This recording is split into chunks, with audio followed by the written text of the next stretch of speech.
I'll now call the January 16th Forest Lake Area Schools regular school board meeting to order. Please join me in the Pledge of Allegiance. Allegiance to the flag of the United States of America and to the republic for which it stands, one nation, under God, indivisible, with liberty and justice for all.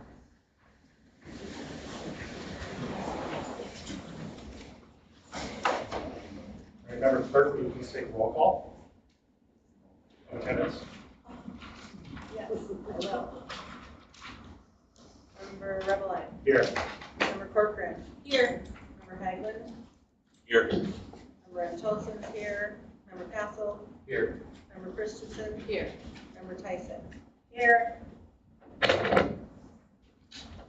All here. Okay, that brings us to the first item on our agenda, which is scheduled or unscheduled visitors. We do have a number of green cards here. So prior to getting to the green cards, I'd just like to say a few words leading into the public comment section of tonight's meeting. We feel that public comment is a very important aspect of our community interactions. And as a result, have added that opportunity tonight, despite the common practice of not doing so in a mid-month meeting. I would like to remind commenters that this is an opportunity for them to address the board, and it is non-interactive. Commenters are given 3 minutes to speak, and we ask all to be respectful of that time limit. The clerk will give notification to speakers as their time is expiring, and the chair will strike the gavel once your time has expired.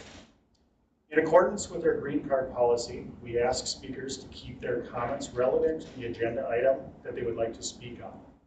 We also ask that speakers remain respectful and use language that is appropriate to a wide audience, which includes our early childhood students. Remember, addressing the board during a publicly held meeting is a privilege. It is not guaranteed under any statute or constitutional provision. Seeing that there are multiple speakers that would like to address agenda item 7.1, agenda item 7.2, concerning the Achievement and Integration Report, a possible directive to administration to work with MDE on the formulation of a new plan, I simply ask speakers to keep their comments limited to the agenda item as it has been approved. Comments that deviate from the approved topic are inappropriate and subject to being called out of order by any board member. With that being said, we appreciate both your attendance and your comments this evening. I have gone through the green cards and just kind of shuffled them up, so in no particular order, I will call them as I have them in my hand here. And that brings us first to Mary Beth Higgins, who would like to speak on achievement and integration. Good evening, members of the board, Superintendent Massey, and community members. Thank you so much for the opportunity to speak with you tonight. My name is Mary Beth Higgins. This is my 25th year in the district, and I currently serve as a middle school counselor. I'd like to address how achievement and integration funding reflects our district's commitment to fiscal responsibility while ensuring the best outcomes for all students.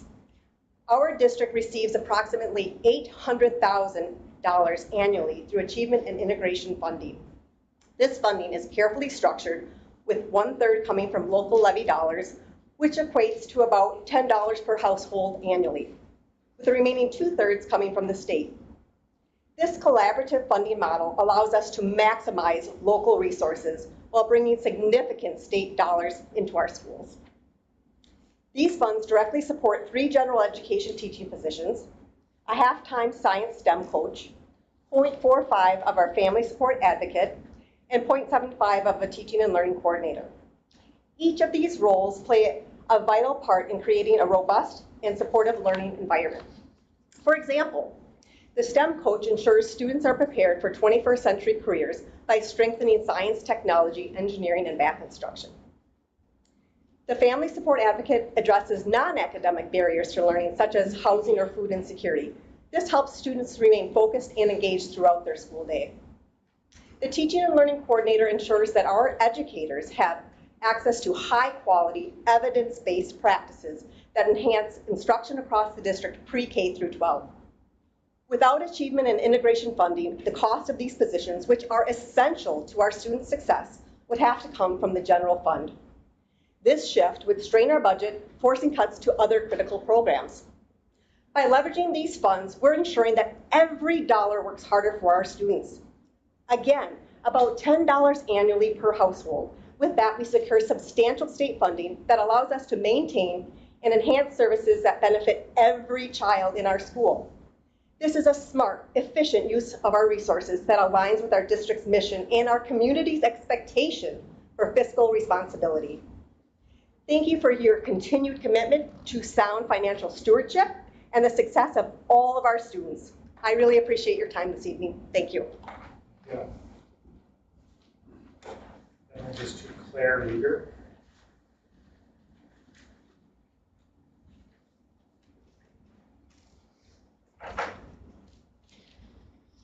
Good evening. My name is Claire Luger, and I'm a district parent and community member. I'm here regarding the district's Achievement and Integration Plan. As you know, it's clear from last year's data that we are making progress on nearly all of our world's best workforce achievement and integration goals. What stands out to me especially is the increased number in our BIPOC students and students eligible for educational benefits who are enrolling in and maintaining good grades in college-level courses, and the overwhelming student support for culturally responsive student leadership, as well as exceeding our graduation rate goal. I'm a district parent of 3 children who are Arab American. They have all had incredibly talented educators, but I can tell you firsthand that they would have benefited from culturally responsive practices and student community supports like Story Art. I'm also a special education teacher who works with youth who struggle academically and behaviorally. I guarantee you that if students don't feel safe, supported, and seen, that will directly impact academic achievement across the district. Students need connections. It's why we have affinity groups, sports, and clubs. Anyone who's taught students or has a degree in education will confirm the same thing. Are there adjustments to be made? Absolutely. Some of our trends reflect state trends that we need to work on, but it is a comparative advantage over the status quo. When I look at the school board member oath of office, a few things pop out to me, namely that you are in a position of being morally and legally responsible for equitable, quality education of every student in the district, and to ensure continuous assessment of student achievement and all conditions affecting the education of our children in order to strive towards the district's vision for excellence in all areas, not just academic skills and knowledge, but also citizenship and personal development. Meaning, you have to acknowledge the variety of student needs in our community and provide responsive practices and equitable resources that thankfully we can receive funding for. All of you campaigned in part on fiscal responsibility and academic achievement. Turning down funding to increase student achievement would be irresponsible at best. You are responsible not only to the taxpayers of the district and the organization itself, but every single student who walks through our school doors. If we can identify the gaps and we can identify the progress, then you as school board members have a moral obligation to ensure that talented staff members in our schools are able to continue the work through the Achievement and Integration Program. Thank you. Thank you, Claire. I will apologize for the pronunciation of this name before I start. Esther Delarose.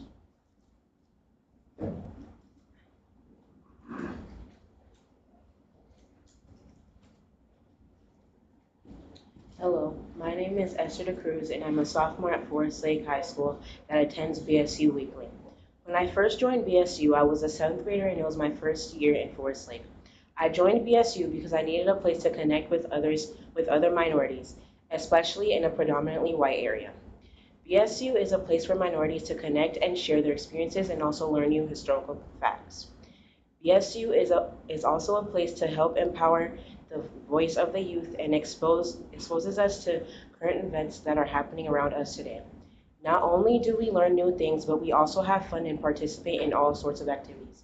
My overall experience at BSU has helped me and plenty of other members shape who we are today. Thank you. Thank you. So I apologize for mispronunciation of your last name. Diane Smith.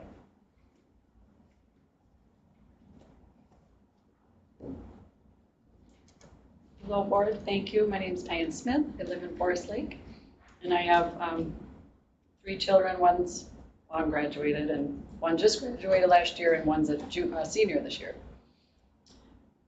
Short and sweet, I just wanted to ask about the Minnesota student surveys. I know Steve and I had talked 3 years ago, and I just brought up some questions and concerns about them.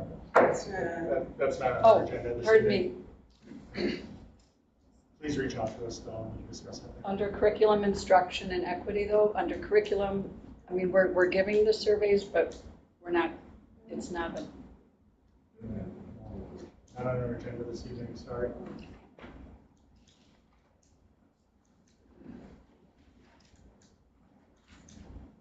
Ariel McKenzie.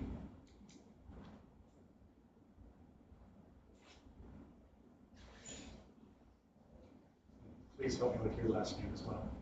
Fuya. Thank you. Yeah. So again, my name is Irma Kendi Fuya. I'm a 10th grader here at Forest Lake High School. I'm also a member of the Black Student Union. I've joined since my 9th grade year, since I came to Forest Lake High School. I'm alongside with other BSU members to share what this group means to us, as it is one of the clubs supported through school funding. BSU is the place where Black students, along with individuals of other races, come together every Thursday. Our meetings follow an agenda that ranges from getting to know one another to discussing current events and preparing for our Black History Month showcase that happens every year in February. For me, BSU is more than just a club, it's a community. It provides a safe and welcoming space for minorities to connect, especially in a predominantly white school. It allows us to build meaningful relationships across different races and age groups as we connect with other high schoolers, and middle schoolers from the Forest Lake Middle School can come over and share like their middle school experience with us high schoolers. I generally enjoy attending BSU every week and seeing the activities and presentations that the presidents have for us and the school offers. So I just want to say thank you again. Thank you.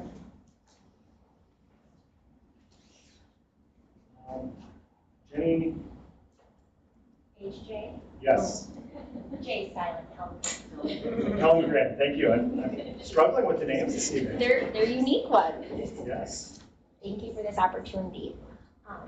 I'm Jenny Helmgren. I have been a kindergarten teacher in the district for 11 years. This is my year where my son is joining the district as well, so now I've become a parent. I wanted to speak tonight to show how the Achievement and Integration Program has impacted me as an educator, but more importantly, how it's impacted the students in front of me. Yes, I've heard that data has been requested and that will be presented tonight. And data is very important and it's crucial. We look at it all the time and it drives our instruction. However, there are some things that cannot be measured with a number. As a kindergarten teacher, I interact with some of our youngest learners. For many of them, it's their first time at school, or even their first time away from their family. Some feel scared, some feel excited and they don't even know what they're excited for. And it's my job to make them feel safe and loved and that they belong. In my teaching experience, students will not and they cannot learn unless those three things are in place. So with all that said, how does it tie back to the Achievement and Integration Program? I have been part of the equity team here in the district, and through collaboration and professional development, I feel I am better able to meet the needs of all learners, not just some or most. Yes, of course, there's room for growth and for work, and that needs to continue. One small example of a recent professional development was looking at children's books. It seems simple. Of course, I've been teaching in kindergarten for 11 years. I read children's books, but there are a variety of them. However, the Achievement and Integration Program keeps culturally important topics at the forefront in our professional development. And when it's at the forefront, it keeps you mindful of the choices you make. That PD had me reflect on the books that I read to my students and have felt the characters that are portrayed in those stories. I realized that not all of my students in front of me were being represented in the books I was reading to them, or they weren't represented as a positive, capable main character. When a child sees and hears that others that look like them and think like them can do great things, they start to truly believe they can do great things too. This year I have a student of color in my room, and when he utilizes our calming space, it's evident every time he goes, and those are the books he chooses, where he is reflected in those stories. The classroom is my family. I see him pull it off the shelf, and he looks and he sees himself in that story. But of course, it was after that professional development that I researched and looked looked for new literature. This brings me back to my students, feeling safe, loved, and that they belong. Ultimately, we want all students to learn, not just most, not just some. And they cannot unless they feel like they belong and that they feel that what is important to them and their families is important to us too. So therefore, the Achievement Integration Program, I believe, helps our district grow, not only to support students, but staff and the community within. Thank you for listening. Thank you, Jay. Monica, okay, that was my other guess. Hello and good evening. My name is Monica Tay. I'm an 11th grader at Forest Lake Area High School, and I am also one of the presidents of BSU for the 2024 to 2025 school year. As I've been a part of BSU for the past 2.5 years, I feel like the impact that we've made on our school atmosphere and on our members has been great. We have held BSU meetings where we play games with one another, have movie nights, and just interact with one another. We also teach lessons about culture and especially what makes up our group. We welcome all students to our meeting where we learn, have fun with one another, and just create a good atmosphere. We also plan our very famous annual Black History Month every February. What BSU and the experience means to me and others is a place of community, a safe space in our school. BSU has made a big impact in my life. A lot of my friends are part of BSU, and not only has BSU taught me experiences I can use out in the real world, it's also taught me many leadership skills, responsibility, confidence, organization, and many other things. BSU is one of the many things I look forward to during the week. In closing, I would love for you guys to come see what we do at our BSU Showcase this February on the 6th. Thank you so much. Thank you. Glad to be there. Sally Ann Reynolds.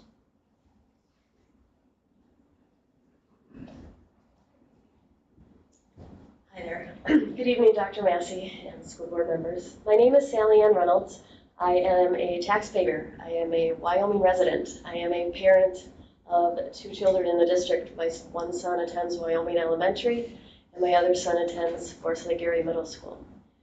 I have served the students and families of this district for 20 years at both Southwest Junior High and Forest Lake Area Middle School. Thank you for your willingness to serve our community in your role on the board. And also thank you for allowing public comment tonight on agenda item 7.2 for the Achievement and Integration Plan. It is my understanding that some of the required professional development offered by the district is funded through the A&I plan.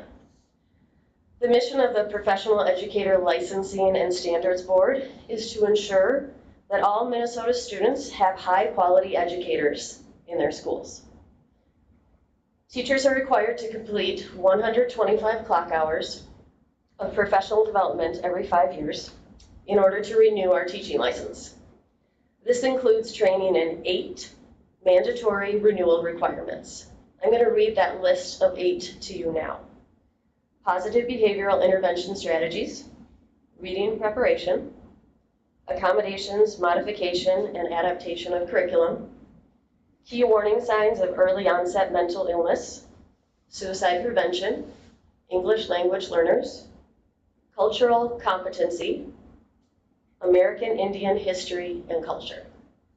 Every August, our 450 teachers gather at the high school auditorium to kick off the new school year.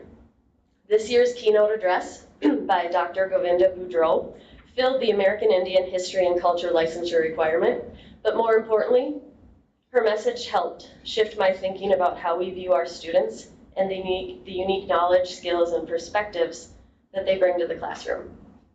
So yes, I teach math, but really, I teach students first. And if my students do not feel safe, they're going to struggle learning math. And if my students don't feel like they belong, they're going to struggle learning math. I'm thankful that our district has access to these funds through the Achievement and Integration Plan. I look forward to hearing more in tonight's presentation.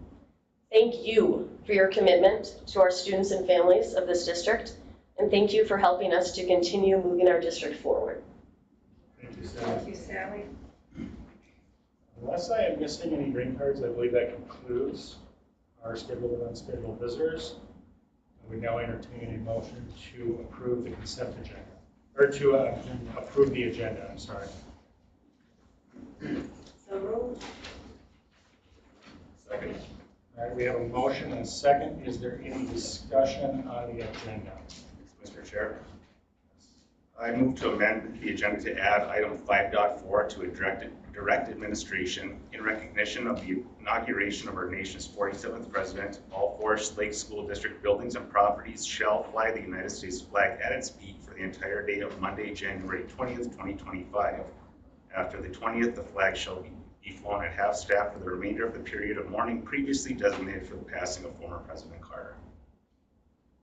Second. We have a motion and a second. Joy, did you catch all of that? Okay.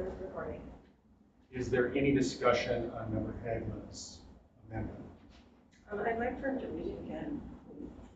Member Hagman, sure. It says I move to amend agenda to add item 5.4 to a direct administration in recognition of the inauguration of our nation's 47th president. All Forest Lake School District buildings and properties shall fly the United States flag at its peak for the entire day of Monday, January 20th, 2025. After the 20th, the flag shall be flown at half-staff for the remainder of the period of mourning previously designated for the passing of former President Carter. Just one question, Member Chair. How did you pick the date? You picked it, right? This is your amendment. January 20th. It's inauguration day. So just the one day, Just the one day. not prior to that. No, January 20th. Inauguration day. I'm just curious, is this something that has been done before? I mean, I'm just curious, is this a time that other places do this, or you're just asking that we do that? Well, is it germane to the adding to the agenda, or are we? Yeah, that's not really germane to the discussion. I can answer the question though. There is a federal statute that states the flag must be flown on inauguration. That answered my question. Okay. Well, point of order. I think we need prior notice on this because it's not something we've done before. No, that point is not well taken. Is there any other discussion?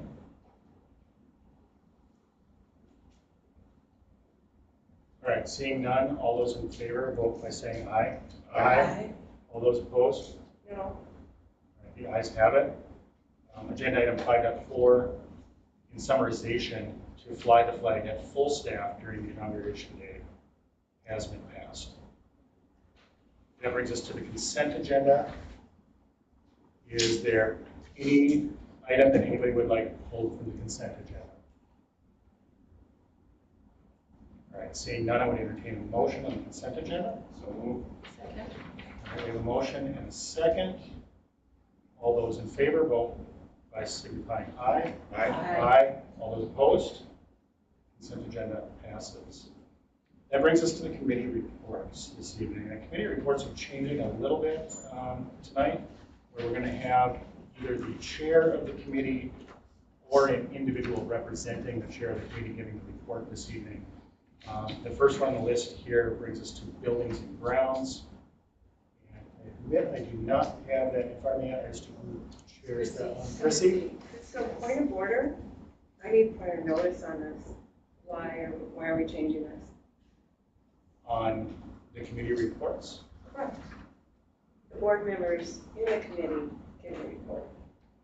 It is something that we discussed with the administration, and we felt that was appropriate, and that would give board members an opportunity to ask questions to the committees.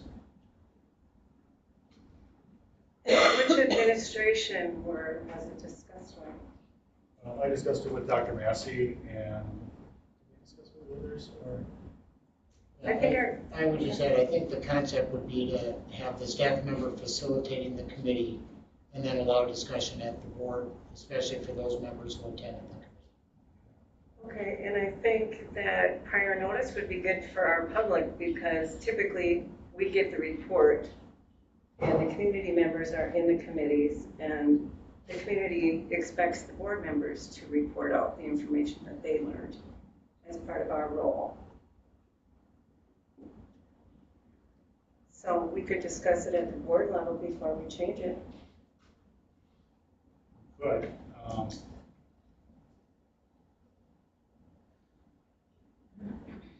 right. Because I have my report ready.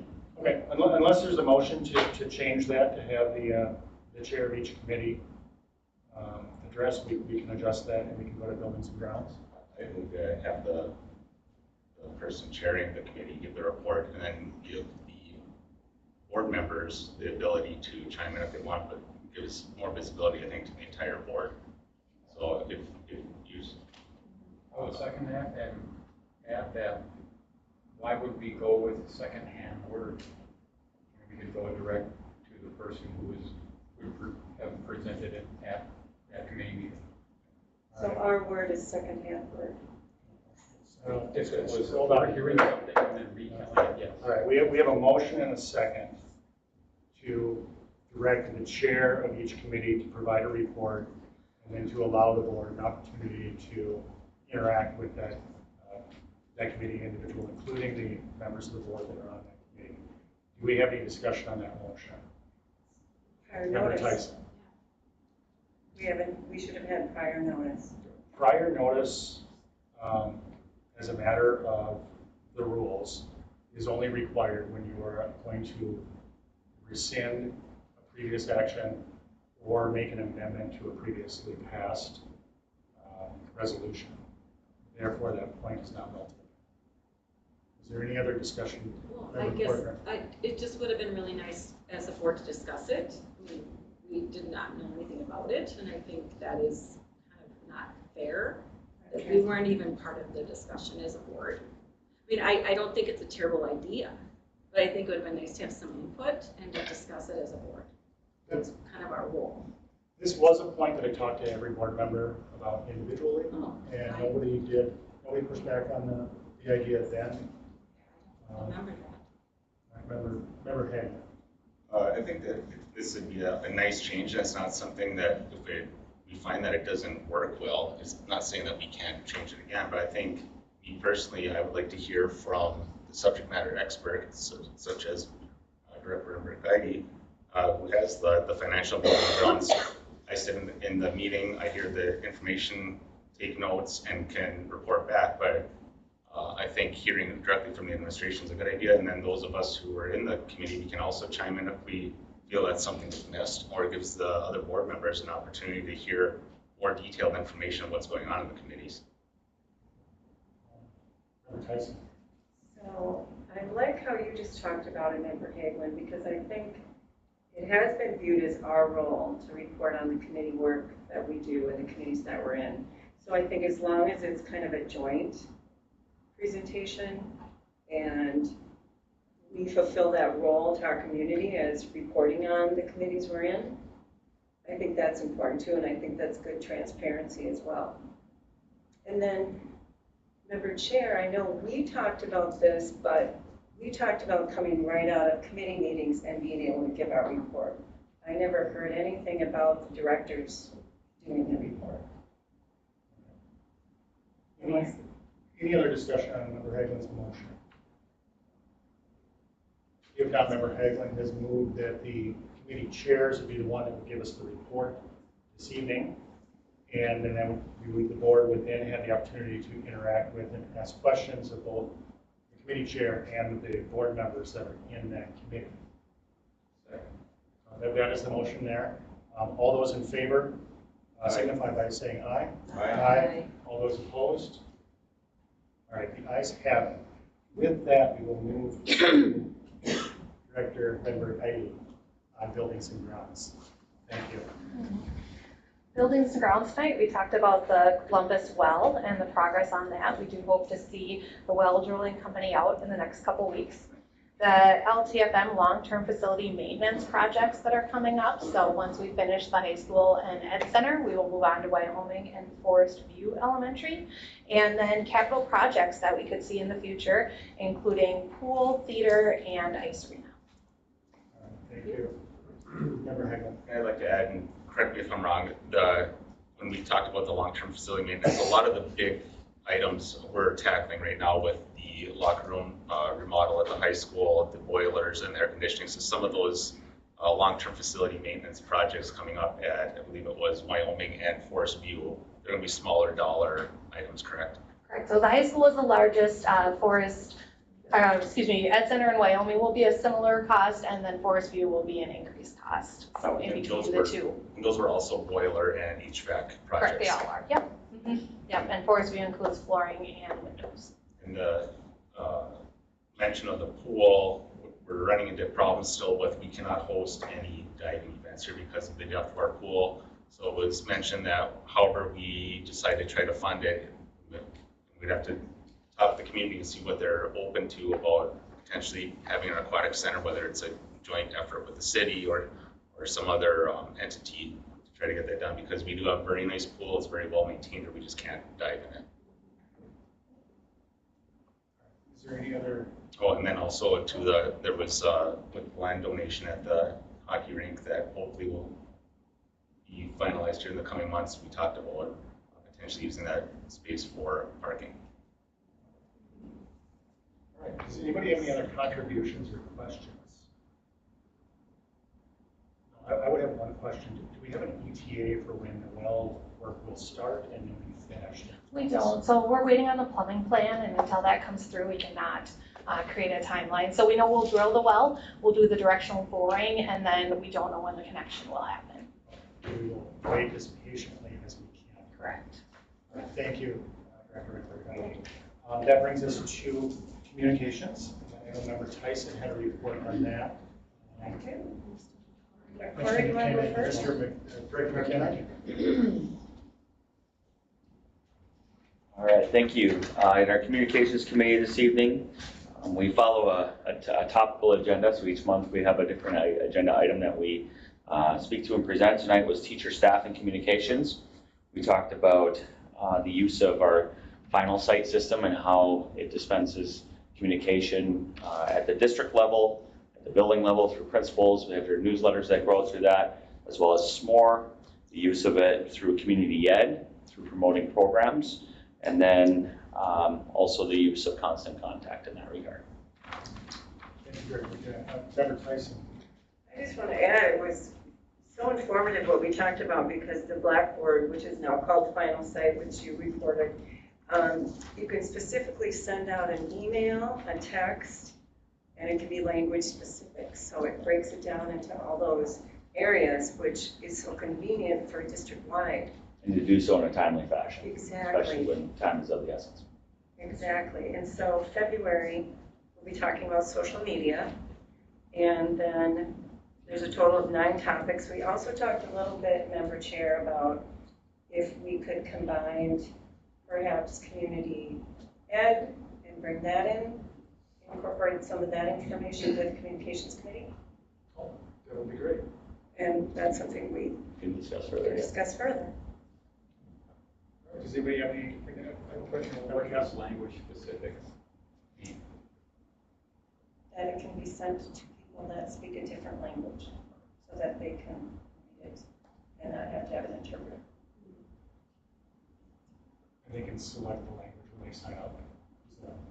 Yeah, when it's paired with our student management system, our synergy. And so then when they select that language that they would like to receive those correspondences in, then when the message goes out, it can go out in any language that we pre-selected. It will automatically translate it. Do you remember, Chair, I wanted to add one more thing about s'mores, which is the name of that other platform that enhances the Blackboard or the Final Site, but you showed us the FLOM's newsletter, the Forest Lake Area Middle School letter, which their admin assistant can do on her own, which makes it really nice because they can do it right there, right in their building, right where all their information they need to gather is at. So, big bonus. Any other questions, comments? That concludes my report. Thank you, Member Casey. That brings us to finance. Is that Director Renberg ID as well?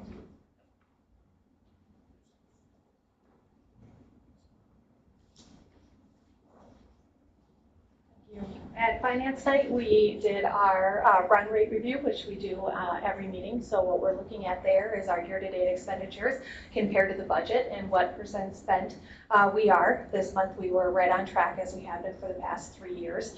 So we saw no red flags in that. We did the legislative platform, which you approved last meeting. Again, we have our transportation bill. We also talked about the peer pupil funding, getting up to that 3%, and then fully funding the 2023 mandates, especially around summer unemployment, the free lunches, and hold harmless for compensatory. And then we reviewed upcoming meeting agenda items that we typically have and asked if there was any more that people would like to see. And then, just so the board's aware, can you give me an update on MMKR and the name change that they'll be seeing? Oh, now you're gonna kill me. MMKR merged with, I believe it was L.B. Carlson Company, which is a, public audit. They do more of the private auditing compared to public, and so that happened January 2nd, so we'll see that new name come through, and it will no longer be MMKR. Jackie, our auditor, will be here in February talking about revenue. Member Castle, did you have anything to add as treasurer? Well, we did ask for some granular information on the budget, so we can perhaps dial in on something that might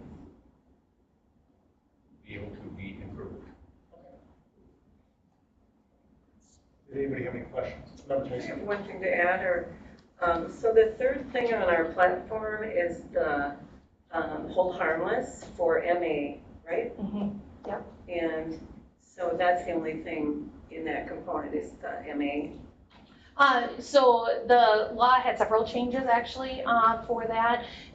For FY26, they did get rid of the hold harmless, and then they also do only direct certifications. They don't do paper applications. And so about 12% of our free and reduced lunch applications come in through paper, and so those would not be counted towards our compensatory revenue, and so that would mean less dollars for the district, and so just lobbying around that. Thank you. Yep. Thank you, Director Anzorgati. Madam Chair, one last thing. Remind me, so the board knows too, where we're at student count wise as of January and what we budgeted for the year. I think that's pretty important detail. Yep, so we budgeted for 5,515 K-12 students, and so as of January 2nd, we were at 5,596. So we're running really well. We typically lose around 100 students a year, so obviously not happening this year. So we said that we'll be reviewing the numbers. February and March will be important months because that's typically when we see larger declines. So looking at that and then figuring out if we're able to project any of that into FY26 or not. That's great news. I'd just like to add to that if we project for a drop in 100, we're plus 81 of the projection. Okay. Correct.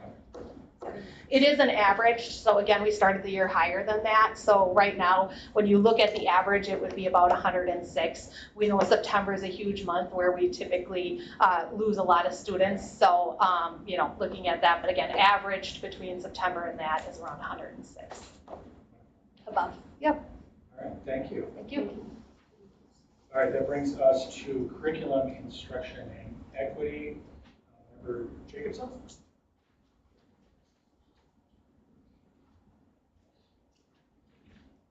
Good evening.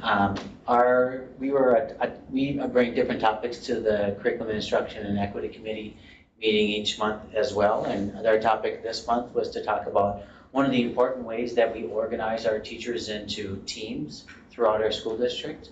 We name those professional learning committees, teachers who share a common goal, typically a grade level or a subject area, or educators who have a similar role like a counselor or a school therapist, and how they pull together on a weekly basis to look at their data and how they are making progress with students, exchanging ideas on strategies that are working well, and regrouping students when a student needs or is ready for some extension or is in need of some additional assistance because they're showing a need in their assessment. And so we talked about that as a committee, and that was our topic. Anybody have anything to add or any questions? I was not at the meeting tonight, but I will be next time. I do have a question, Member Chair. How often do our PLCs meet? Yeah, so our PLCs meet weekly. Okay. Typically, those are on Tuesdays, mornings at the elementary level, afternoons for the secondary. And they get to meet for about an hour before or after school. And then on professional development days, we set aside a longer period of time, just to say over 2 hours, for them to really dig in to do work together. Very good. I know at the district director discussions today, there's districts that have eliminated their PLCs to work on their time frame for the redact. So I'm thankful that we still have ours, because it's such an important time to share about students, to share and collaborate ideas. How's teaching going in your classroom? What are you doing? What can I do differently? I'm just so thankful we have that. It's so important. I could not agree more. I think that in any walk of life, in any business, putting their employees into teams and having them collaborate around results is a smart idea. The READ Act has certainly put pressure on time in our district and others, and we've been fortunate enough to not have to dig into PLC time in order to free up teachers. We've been able to look elsewhere. That's terrific. Thank you. Any other questions, comments? Now we'll move to Policy Director Wilson.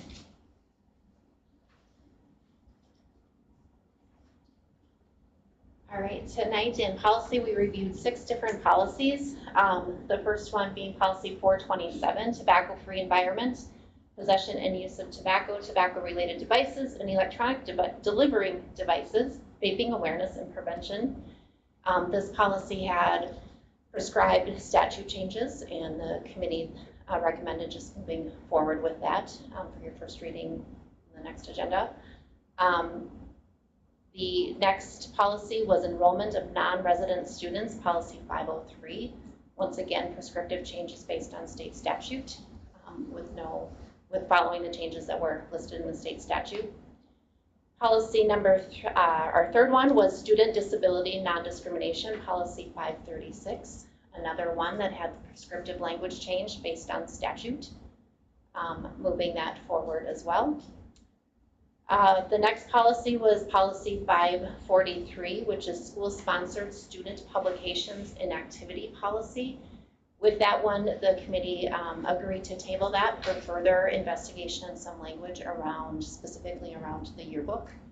And so that one we will look for some more clarification and bring back to the policy committee. The next policy is 544, use of peace officers and crisis teams to remove students with IEPs from school grounds. Once again, that is also statute driven with some language change based on statute. And then our final policy was Title IX, sex non-discrimination policy, grievance procedure and process. This policy is a revisit, and so effective on January 9th, 2025, a federal district court issued a decision vacating the 2024 final rule. Consistent with the court order, the 2024 Title IX regulations are not effective in any jurisdiction. This means that local education agencies are responsible to follow the 2020 rule. So the committee reviewed that and agreed that we needed to go back to looking at or following the 2020 rule. So just for clarification on the Title IX one, because I think a motion might be in order on this one. This is to restore the language that we had in our 2020 Title IX policy, which is very driven by statute, and it is the policy that we had in effect. I'm going to remember right, 2 revisions ago, because we had kind of an emergency revision and we had the fixed revision when the school year started. So this is kind of restore things to where we sat 1 year ago today. Is that correct? Yes. So we go back to what was what was written during the 2020, which is required by the federal government. Okay. Before we dig too deep into the other policies or other questions, due to the fact that that went effective January 9th, I think a motion to approve the 2020 version of the Title IX policy would be in order. So, second. Okay, We have a motion and a second. Is there any discussion on that? Seeing none, all those in favor vote by signify by voting aye. Aye. All those opposed?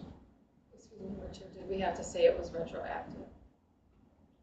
I don't believe that we have to, just that we have to. Thank you. All right, okay, so now we got that one out of the way. Excluding the Title IX policy, does anybody have anything to add or any questions for policy committees? Who is in policy committee? Member Anderson. Oh, okay. I couldn't remember. All right, with no questions, that brings us to staff welfare. Thank you, Director Wilson. Dr. Massey. Thank you, Mr. Chair. Member Christensen and I were the committee members tonight in staff welfare, as Member Corcoran was finishing up her work at the MSBA Leadership Conference. And we spent time talking about enrollment. We talked about budget development as we're now entering that stage with some of the projections on the early report or submission of the governor's budget, and some in how enrollment may also tie to that. And we spent a few minutes also talking about the A&I presentation. Anything to add? All right, any questions? All right, seeing none, that brings us to, sorry, yes. Were you gonna India? That was a mistake that was intended to be finance. Oh,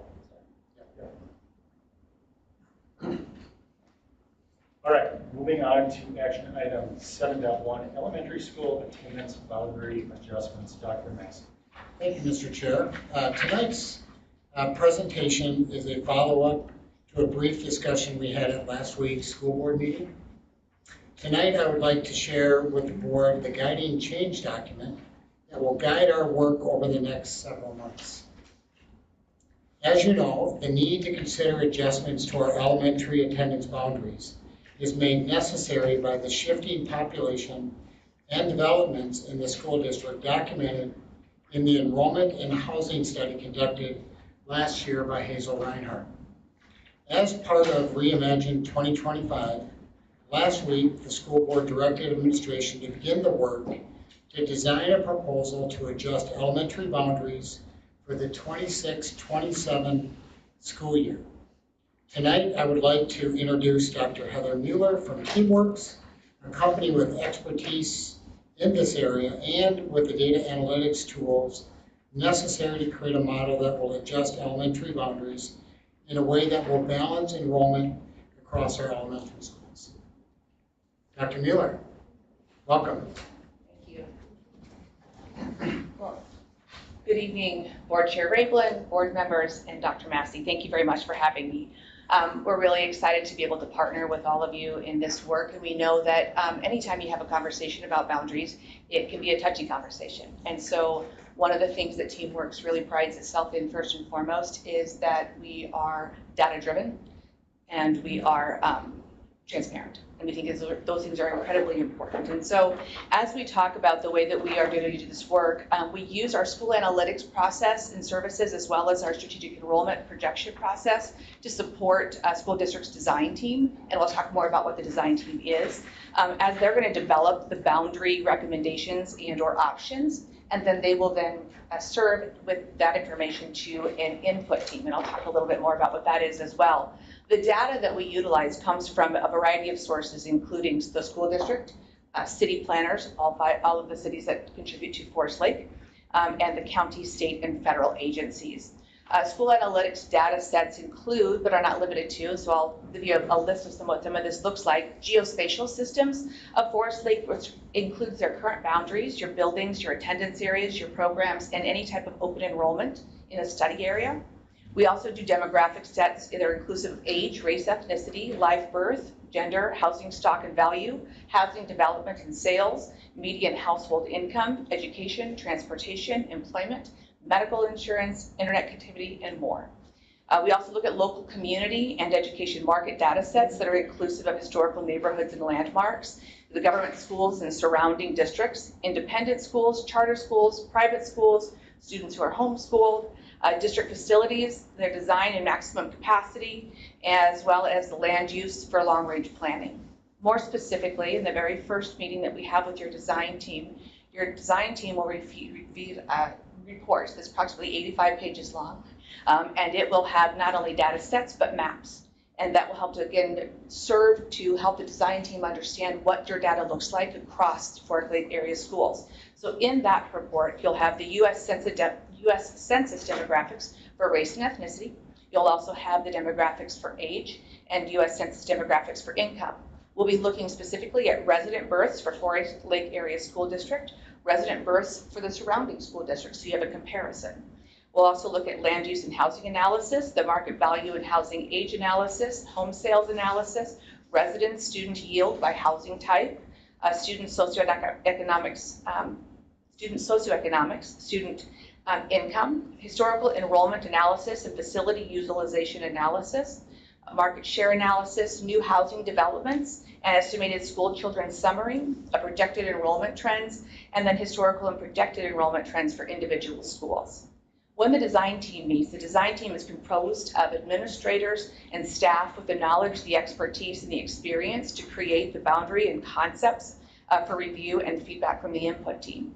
The input team is then a group of representatives of parents as well as staff members who use a structured process to be able to review the information, to be able to look at similar reports, to see what the design team has developed, and then to say, this is what our feedback looks like. These are some ideas we have you thought about, and questions about what that looks like. All of that lives specifically, though, within the guiding change document, with Dr. Massey is going to talk to you a little bit about. It's important to note that the conduit for you as a school board is Dr. Massey. Dr. Massey sits on the design team. He'll be able to have conversations as well as the input team. And then he will be able to share with you all of what is happening within those conversations. Because it is a transparent process, we don't want you to be surprised by anything. And so we want to make sure that you are consistently in the loop.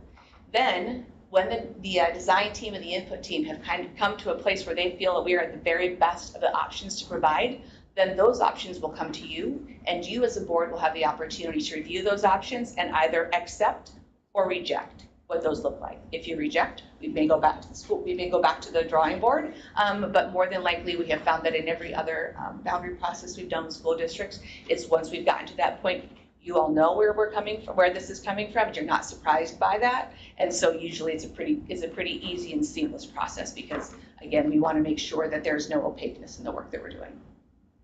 I'll give it back to Dr. Massey. Thank you, Dr. Mueller.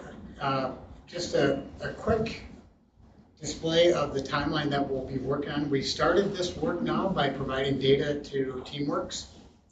And between now and April, the design team will be working side by side with TeamWorks. We are projecting the mid-February board meeting to be a work session to bring the enrollment and housing analysis conducted by by TeamWorks. You might be thinking, we just did this work. And the answer to that is, we did. It will be nice, however, to, I guess, do a comparison to the data that was presented through Hazel Reinhardt's work and confirm the accuracy of that information. But I can tell you there is a very fluid market around housing developments that wasn't in play a year and a half ago. And we'll capture that, and that will definitely influence projections as we look at enrollment across the district. March 10th and March 25th are the community input team meeting dates that are currently on the calendar. We are beginning to identify members of the community input team. That's a fairly tall order for that committee, if you can imagine. Having parents on a committee, looking at potential boundary changes, and being able to look at that data objectively and to give us their best objective feedback around what the implications of those concepts and plans may be. If we need to redesign the initial plan, we will hold a meeting on the 25th to bring a redesigned plan to that committee. If that committee says keep working, we will schedule another input meeting and so on. Again, February 20th, March 13th are mid-month meetings. I would suggest we earmark those, Mr. Chair, as potential work sessions to be looking at the data and the information that we're pulling together. in an effort to, of course, keep the board up to speed, and I'll be providing weekly updates through my weekly updates, but also to keep this information in front of our public. There should be no mystery, one, that we're doing this work, and there certainly should be transparency about the plans that we're considering. May 1st is the first school board scheduled school board meeting in May. We are projecting that to be the date at which we bring our final proposal to the board. Again, the board at that time will consider the plan that we bring. It won't be new to you. You will have seen some of that work in advance. And ultimately, you would accept that or ask us to make modifications. And I think it's important to stress that whatever plan gets ultimately adopted by the board goes into effect in the 2026-2027 school year, not next school year. We need a long runway for families to prepare for those inevitable changes for some, and we will certainly provide that time for families. With that, I put in your packet the guiding change document that will be the framework through which the design team and the community input team does this work. I won't go through the sub detail as it relates to this, but the design concept really gets at why are we doing this work? As we do this work, what will we not do? What are we committed to making sure that we don't do within our system? And then ultimately, what are the results that we're seeking through this work? So circling back to the why, we know that preserving our community-based elementary schools is a top priority of the school board and the community. We've got very distinct, vibrant, dynamic elementary schools across our district. Enrollment in those schools is quite varied. And if we don't make these changes, for instance, Scandia Elementary will have less than 200 kids in a year or two once 6th grade moves to the middle school. That's not a sustainable enrollment number. We need to shift enrollment where there's growth and where there's declining enrollment, which is different today than it was 20 years ago. We need to balance supports and resources across our schools and be efficient and balanced in the resources and programs that we provide across all of our schools. When we think about what we won't do, I would just highlight a few bullets here. First of all, we will work so that we are not creating imbalances between buildings. Our aim is to create balance in enrollment, balance in services, balance in programs. We are not seeking a short-term fix that's disruptive to families. We know we need a plan that's nimble and serves our needs today. Yet at the same time, this isn't for the benefit and sake of families, something that we would anticipate doing every other year, given the disruptive nature of that. Again, we're going to strive to not create ongoing instability for families and students. There will be, and there already are, a lot of parent interest in, as you can imagine, schools that they're currently in or desire to be in. We need to look at what's best for the big system and be careful not to be influenced by the emotion of individuals or groups of people, but look at what's best for the overall system. And transparency is going to need to be front and center and foremost in our work. And lastly, as we do this work, we need a sustainable plan, ultimately, that strengthens the community-based elementary schools that we have in our district and preserving the value that our elementary schools provide for each of our distinct schools. Those being, of course, Forest Lake, Columbus, Vinyl Lakes, Linwood, Scandia, and Wyoming. Balanced resources available for students and families will be an outcome, and to do this work within current budgetary resources. So that'll be the guiding framework that we'll work through, and that will guide our change process. I'd certainly entertain any questions or comments that you might have. First of all, I want to say, regardless of how this new study comes out, would not have changed my opinion and what we did to move the 6th grade to middle school. I think that was the good move, regardless of how this study comes out. One question I have for you, Superintendent Massey, is with the community input team, I would prefer to see we have people on that team that are not tied, not former school board members, not school district staff or employees, not that they would have bad ideas or anything, but I think they have a lot on their plates already. They have a vested interest in this. This is going to affect, and not that there's staff and teachers in the audience that aren't parents, because I know you are. I would recommend that we try to reserve as much of those teams for non-district employees to sit on those and give their feedback. Yeah, there's two teams, right? There's the design team, and that is primarily district administrators who will be looking at the data and looking at maps and beginning to put those plans together. I definitely hear what you're saying, and at the same time, I think we need to lean on the expertise of Teamworks and their background and the number of districts that they've worked with. The time demand for the community input team of staff and parents and community members at large is 2 hours for each of those meetings. I don't know that it's a big draw.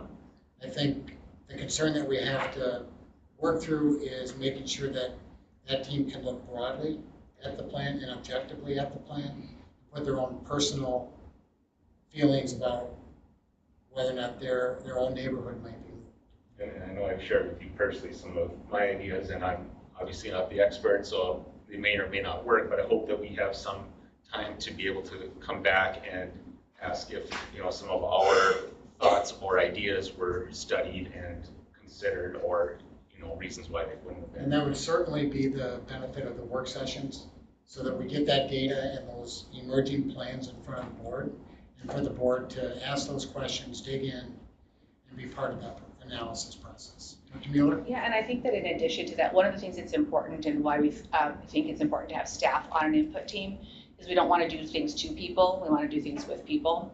And by being able to have several representatives from multiple buildings, they can serve as that accordion process where they can feel that their voices are being heard. They can go back out and have that conversation with staff who are not involved.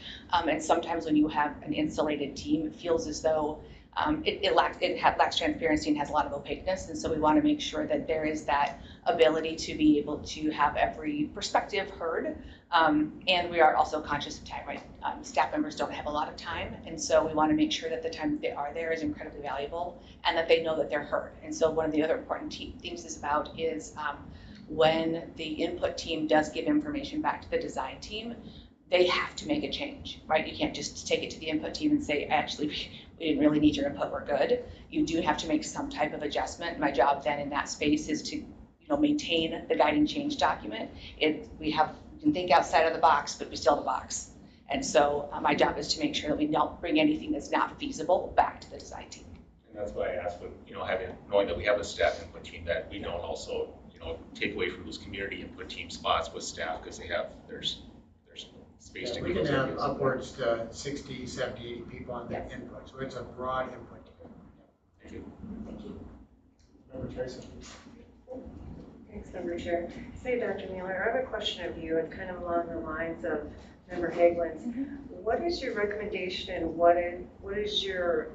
how do you form the community input team? What is your recommendation about how you go about that? Well, I think a couple of things. You want to make sure that you have representation from each of the schools that are going to be impacted, the communities that are going to be impacted.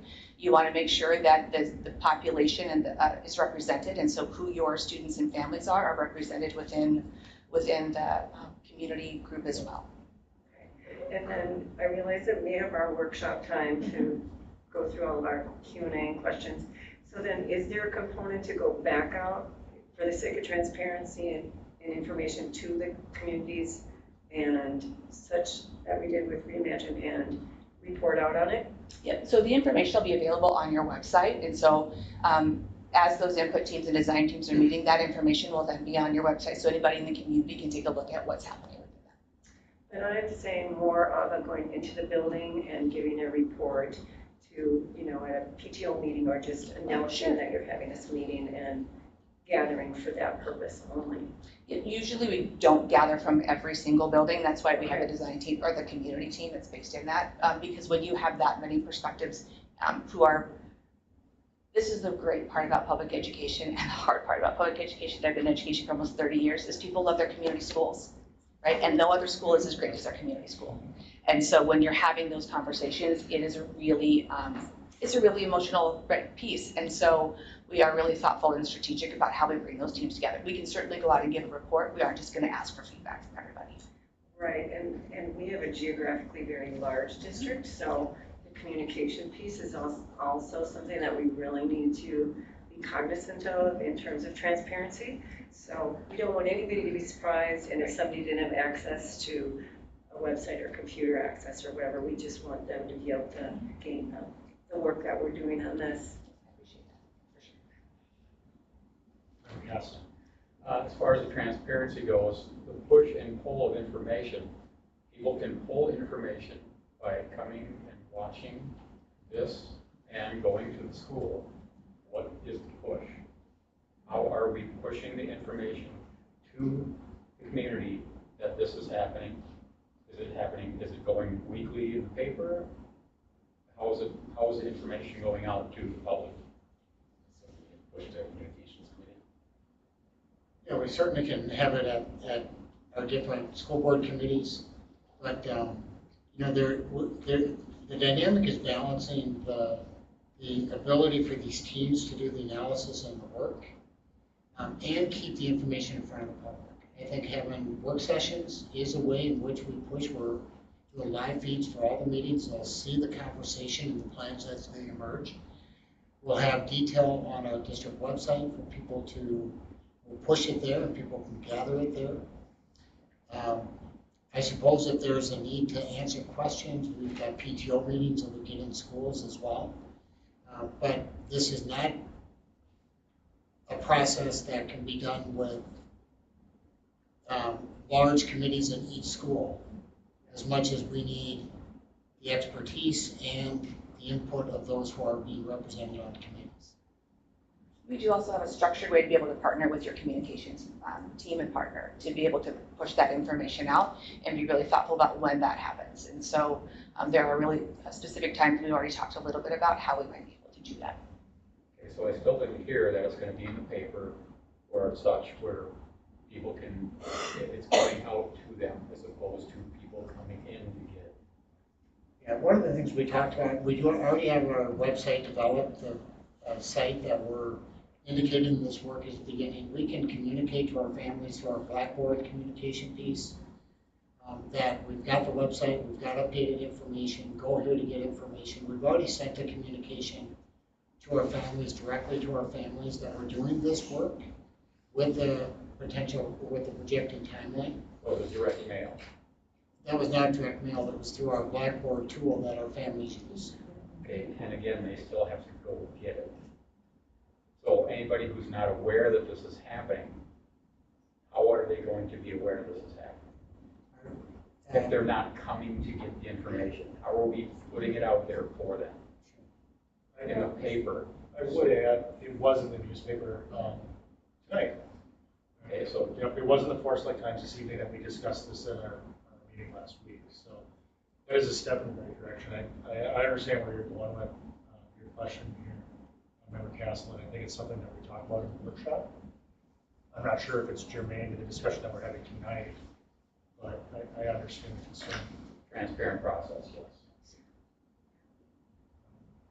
Member Atkinson? I mean, I was just going to say, if we're concerned about getting it out there, I don't really know about how you get it out to the general public besides the paper and people that will come and look at the school website. Because, but I know that, you know, with our middle school and the high school and the elementaries, everybody, you know, they're putting out that s'more thing every week on Friday. I mean, it could just be in there, you know, like, we're working on this.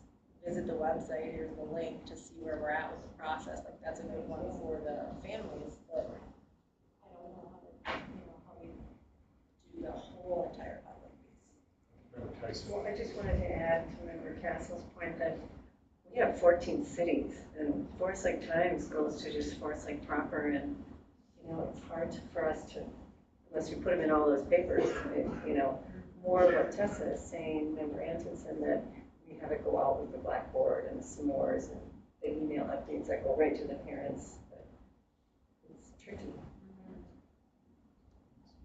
I think the communications, I mean, right now, like, say they're emailing, I mean, there's ways that we're gonna communicate that with the parents. I don't know how we can communicate that with the rest of the public, but really the most affected people are gonna be the students and the parents. So as long as we're getting the message to them, that's the most important thing. So, yeah, I think we're good about that. I have another question. How do you choose the people, or just, you know, because I'm kind of guessing if people know about it, they're going to get more than That actually goes to Dr. Massey and the team. So he will identify, work with your school leaders to identify people that they think might want to be involved and interested. And then there's a process that he'll use for that, and I'll turn it back to you. Well, that's exactly right. Our different school leaders are recruiting families or parents to be on that committee, and staff as well. Any other questions? If not, I do have one, and I will apologize in advance for putting you on the spot with this question. But I was subject to a rebound rate between my third and fourth grade school years. And that was one of the hardest school years I ever experienced in my entire career. So I guess my question is, I heard a lot about data, I heard a lot about analysis, I heard a lot about demographics. In fact, I think this will really help us really fully understand the demographics that drive both our title and coincidentally our A&I program that we're going to talk about next year.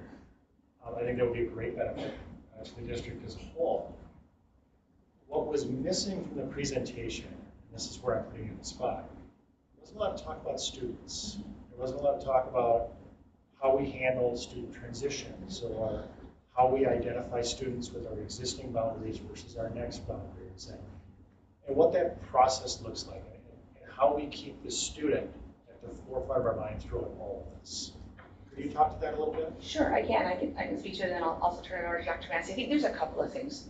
When we are able to, we've already actually had some of those initial conversations because those questions are going to come, right? If you have somebody who was in this school and they're in 5th grade and they're going to move to another school, you're going to take that student out and move them, right? Like, you don't want to do those things. My children had the same, and it was, they've also moved, right? And so it is not easy. And so I think the long runway, having 26, 27 is incredibly helpful because that is going to give time for your school community and your families to have conversations with students. I think the other thing is that if they were older and we were having conversations about middle school or high school students, we would have them as part of the conversation. Elementary is a little bit different. And so I think that's the second thing. But we do want to make sure that as we are looking at the data, right, students, actually student by student, we can get granular enough that you can look at a specific household. It sounds really creepy, but it's not as creepy as it sounds. But you can look at a specific household and know this is how many students you have in there. And if you have a 5th grader, a 2nd grader, and somebody who's in pre-K, what is that going to do to that family? And so it is going to be able to be that granular. We talk about it at a very large scale at this level, just simply because it's a much easier way to be able to do that. But when you get the report and as we start to dive into it more specifically, we will be able to look at it actually house by house if we needed to do that. I do appreciate that, and I understand that we have to look at this from a macro lens. We have to understand how it's going to benefit the district as a whole. But we still got to think about every single one of those students that are going to be subject to this. That's so important. And then the sooner we bring that to the forefront of our mind, I think the better this whole process will play out. And Dr. Massey, do you have anything to add? I would just say that gets to the heart of what drives us is making it work for families, but also making it work for the district, but it's got to work for families as well. We know that transition meetings, much like we're having as we speak with 5th graders transitioning to the middle school, 6th graders transitioning to the middle school, 9th graders coming into the high school. Those transition meetings and opportunities are really critical. You think of transition meetings with students with case managers and IEPs. All of those are super critical in this process. And we do that work really well, and that will certainly be part of the process once decisions are made. Thank you both for addressing that. Does anybody else have any questions here before we move to administration's recommendation on this? All right, Dr. Massey. Yeah, administration would recommend that you approve the proposed timeline and the guiding change document that will guide the work of designing a proposed adjustment to elementary school attendance boundaries. Second. All right, we have a motion and a second. Is there any discussion on that? All right, seeing none, all those in favor signify by saying aye. Aye. All those opposed? Motion prevails. Thank Thank you you. very much. I'm looking forward to working with all of you. Thank you. All right, that brings us to action item 7.2, achievement and integration report. I'll take it to Dr. Massey, please. Thank you, Mr. Chair. As we enter into this presentation and this topic, let me give you just a little bit of background. We are currently in the second year of our 3-year plan, and this is the 14th year that we have had a program. The program aims to create school environments that help create a sense of belonging for all students and allows us to provide support services so that all students can achieve at their highest potential. While some of the impacts are hard to measure, you will see here in the presentation that we are making gains in participation rates in rigorous courses, gains in graduation rates, gains in student achievement, and that disaggregated groups of students are performing better while raising achievement for all students. Administration's recommendation is, following this presentation and discussion, that the board direct administration to work with MDE to modify the 3-year plan goals to align with the district's K-5 elementary model with the objective of raising student achievement for all students. And with that, I would turn it over to my colleague, Director Jacobson, to walk us through the presentation. Of course. Thank you for having me tonight.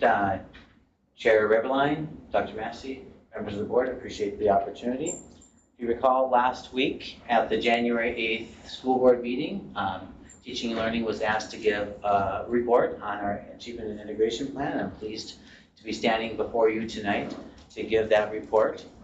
If it so moves you, I think what we would do is we would start with by giving an overview of what achievement and integration, the system or the model is at the state level and what its purpose is.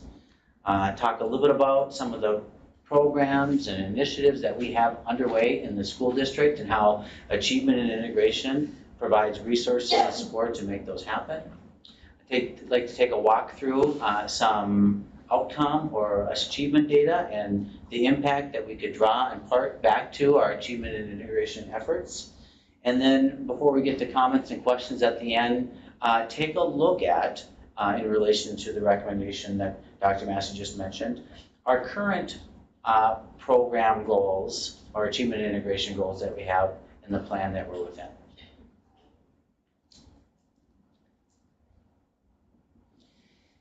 So I think it would be very helpful to start by building some clarity around what achievement integration is and its purpose. And from the state of Minnesota, the purpose of achievement integration is to work with school districts to make sure that they are finding ways to integrate all students into every course, in every program, and in every curricular activity that they have throughout their school district, and ways to find opportunities to ensure that all students feel like they are part of the overall school environment. It is to also help school districts raise student achievement for all students, as previously mentioned, not just one particular group, but all students within our system. Achievement integration is aimed at helping school districts identify any barriers there might be to access of courses or programs or extracurricular activities, whether those barriers are real or perceived or felt by individual students or families. And the program is really aimed at helping school districts work to identify and reduce or eliminate any trends in our data that demonstrates that students from some groups are likely or less likely or more likely to be to have a great school experience or to achieve at a high level.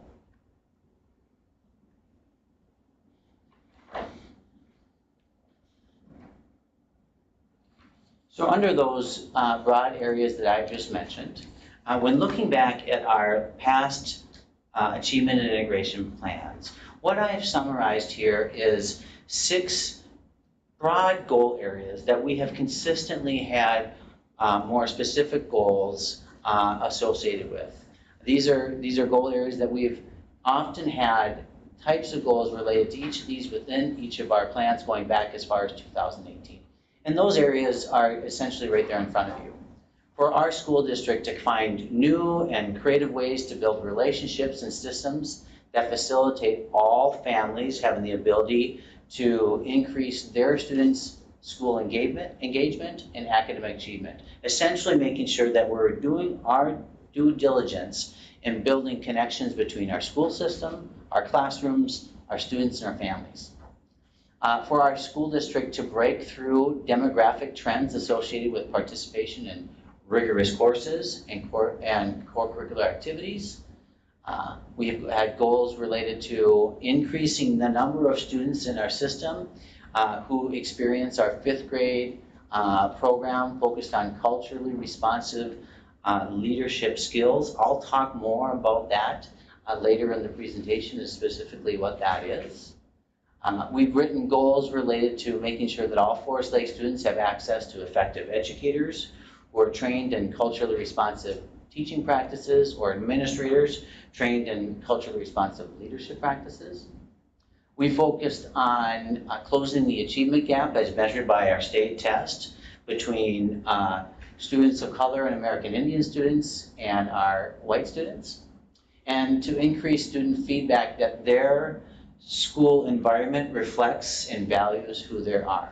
And those are broad goal areas that we have had in the past and we have continued to work toward. I think it would also be important to make note that achievement integration isn't one program or one group, but instead achievement integration supports many different initiatives and many different items within our school district. From student groups to the culturally responsive student leadership piece that we'll talk about a little bit more in detail in a moment, by adding teacher positions to our school district, by bolstering our science and our STEM coaching that we have currently happening within our school district, by providing more family support services for those families and who need them, by providing cultural liaisons in our school district, as well as in part providing for our translation services that we have underway, by hosting family engagement activities. It has helped provide for the high school achievement specialists that we've had in recent years, professional learning for staff, after-school programs, a whole host of different things. Achievement integration is behind all of these different things, not just one program.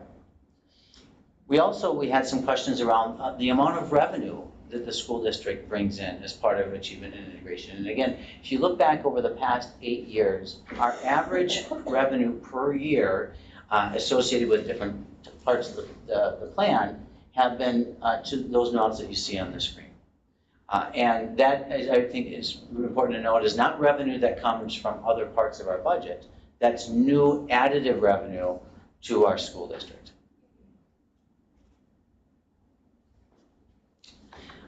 Achievement integration, as mentioned by one of our teachers and community members earlier tonight, helps us meet certain requirements. And what you see up on the screen is the mandatory requirements around training that all teachers in our school district need to have in order to apply and qualify for licensure renewal. Now, what we would say is all of those things are critically important.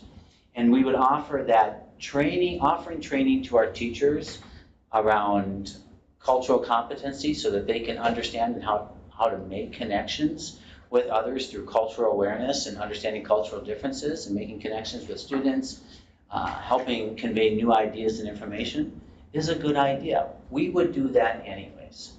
Or we would also say that training staff on our American Indian history and culture of our neighbors, our American Indian neighbors in our community, or more broadly in Minnesota, is also a great thing for us to do and provide that service to our teachers as they continue to work with the kids in front of them and help build a stronger understanding of all parts of Minnesota.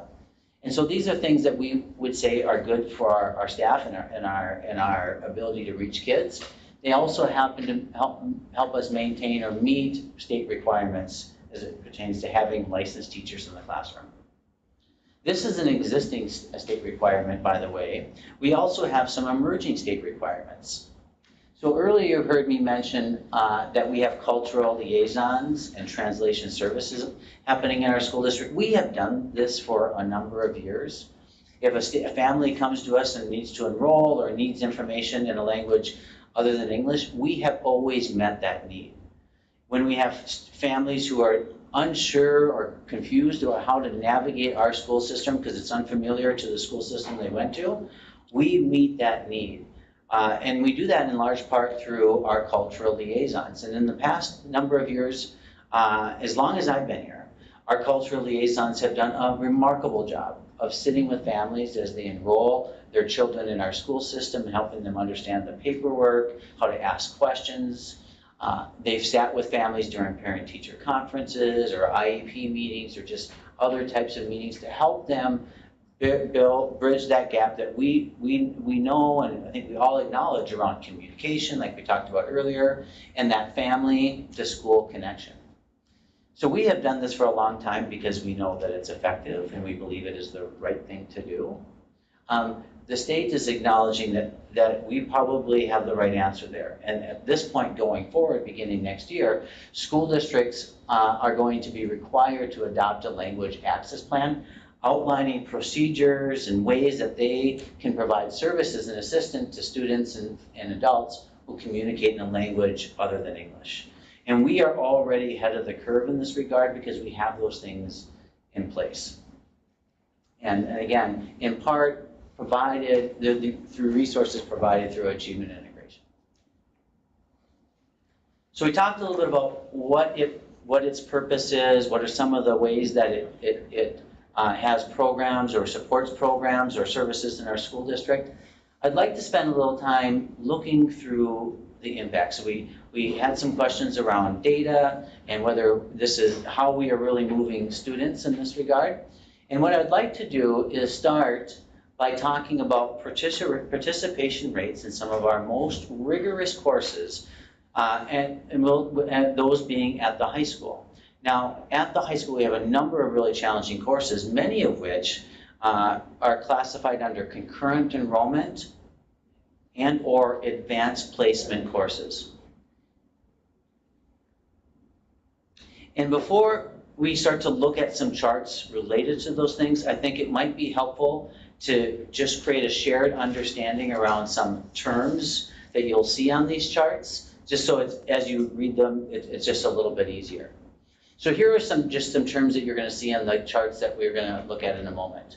The first is eligible and not eligible. And what we mean by that is students that are eligible are students from families whose income level is such that they qualify for economic benefits. Previously, we would have referred to this as they qualify for free and reduced lunch. Students groups that are not eligible are those families whose students who come from a family affluent enough or have a financial household level that they do not qualify for financial benefits. When you see not eligible, that's what that means.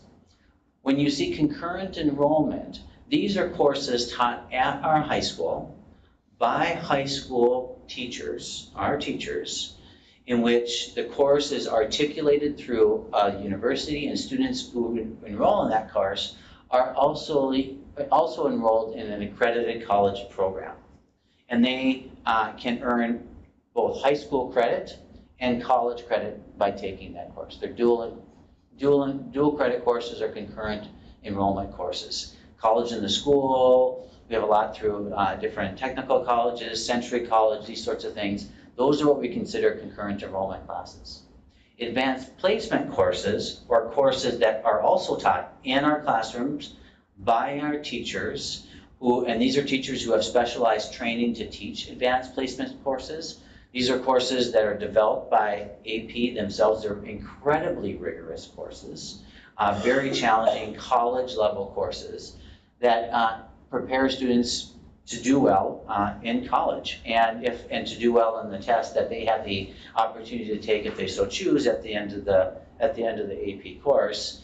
And depending on the score that they receive on that AP exam, can be awarded credits by major universities, allowed to skip over classes at the university level by taking these courses. These are difficult courses. And then the other term that you'll see on some of these slides, if we're not familiar, is the term BIPOC. And BIPOC is an acronym that represents our students from Black, Indigenous, or other students or color and their background, okay?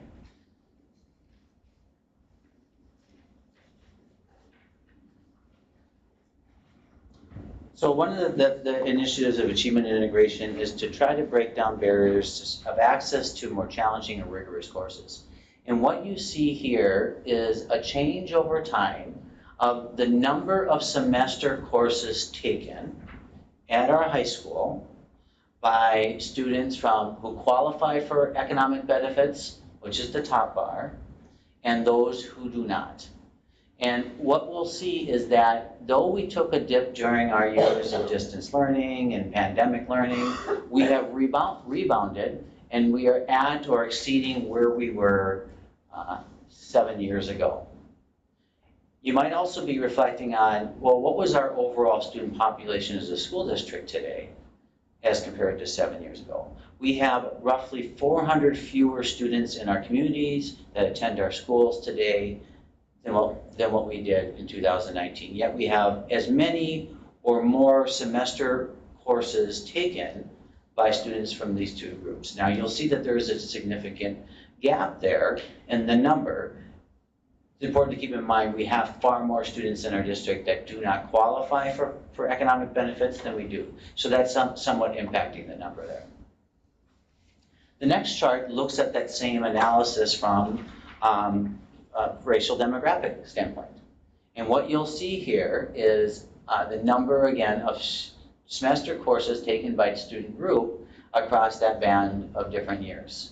Again, our largest group in our school district is our white Caucasian students, but we are growing, and we're growing as a district, and we have the benefit of increasing number of students of color that attend our schools.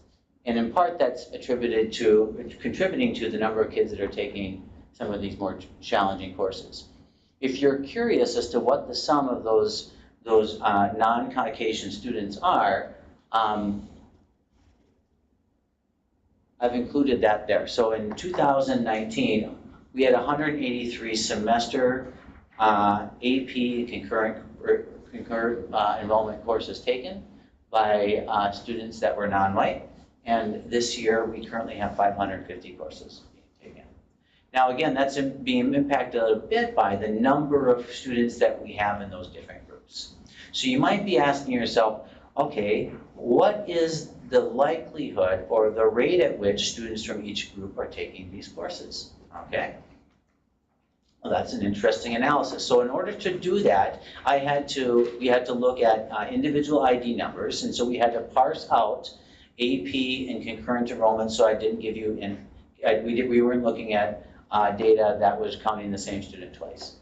So the next set of charts is going to demonstrate the percentage of each students in each demographic group and what percentage of those students have taken or are currently taking a concurrent enrollment course. The top bar, the light blue one, or bluish gray, is 2018, 2019. And then skipping over the pandemic years, the last two bars are last year and this year.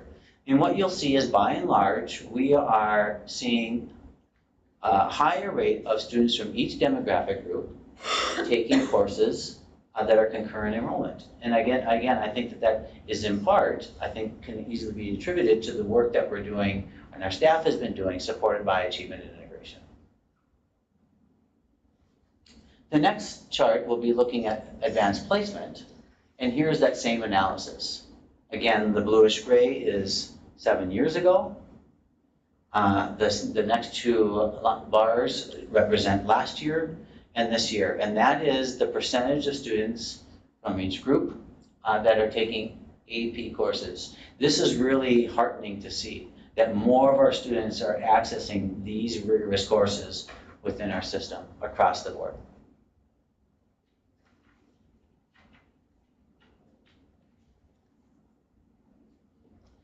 I mentioned earlier that at the end of an AP course, students have the opportunity to take the AP exam, and this is a very difficult test. And what you see on the chart here is pulled from our AP system on the number of students from each demographic group and their average score on that test. Now, we switched things up, not to try to be tricky, but just to point out that this chart reads from right to left, 2021 to 2024. And what I think you'll see in general, as you cast your eyes from right to left, is that over the years, over the last 4 years, we've had more students take these AP tests. And on average, by and large, though some of those subgroups are fairly small, the average performance on those AP tests has also gone up. So more students taking the AP test, and on average, students doing better. Looked at graphically, it looks a bit like this. Total exams over that period of time taken, and average scores. And we're trending the right way in both regards.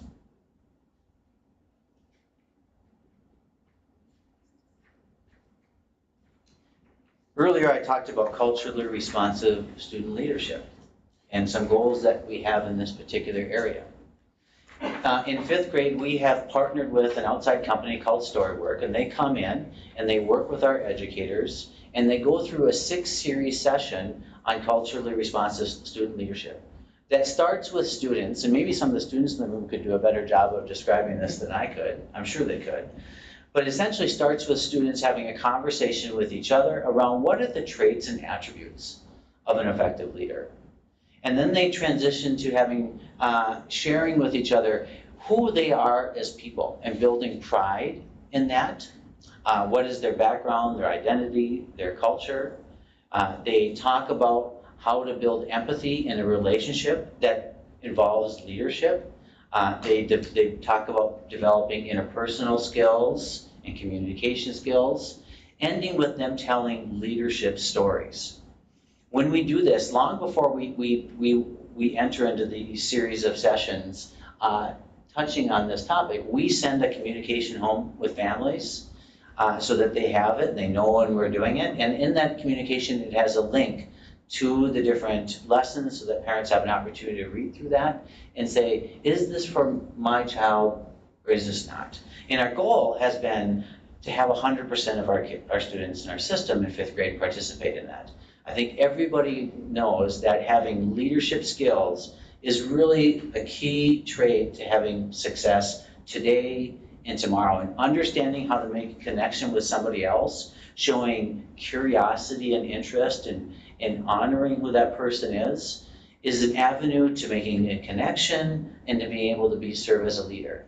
And though we haven't hit 100%, we're getting pretty close. And sometimes it's hard to hit 100% in anything, but we're getting really close here.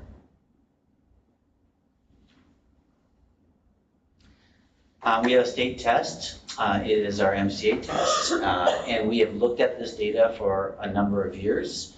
And we have talked about this notion of an achievement gap that exists in our school. It's a stubborn gap. It's fairly pervasive. It doesn't. It's not a phenomenon that we are wrestling with here just in Forest Lake. It's something that we see statewide, we see nationwide for that matter, and it's something that we continue to try to work at. I want to point out before we look at any of the next couple of slides, what we continue to do as we talk about this, however, is we see our philosophy in this school district has always been and must continue to be that we raise the level of achievement for all kids, and if a gap exists, then we try to find ways to eliminate that at the same time. We don't want to say that there's trends. We can't ethically accept that we have trends, and some student groups are just going to traditionally do better than others and be okay with that. We have felt that we have to continue to try to work to resolve that. So these first two charts are related to reading performance on our MCA reading test that's given every spring.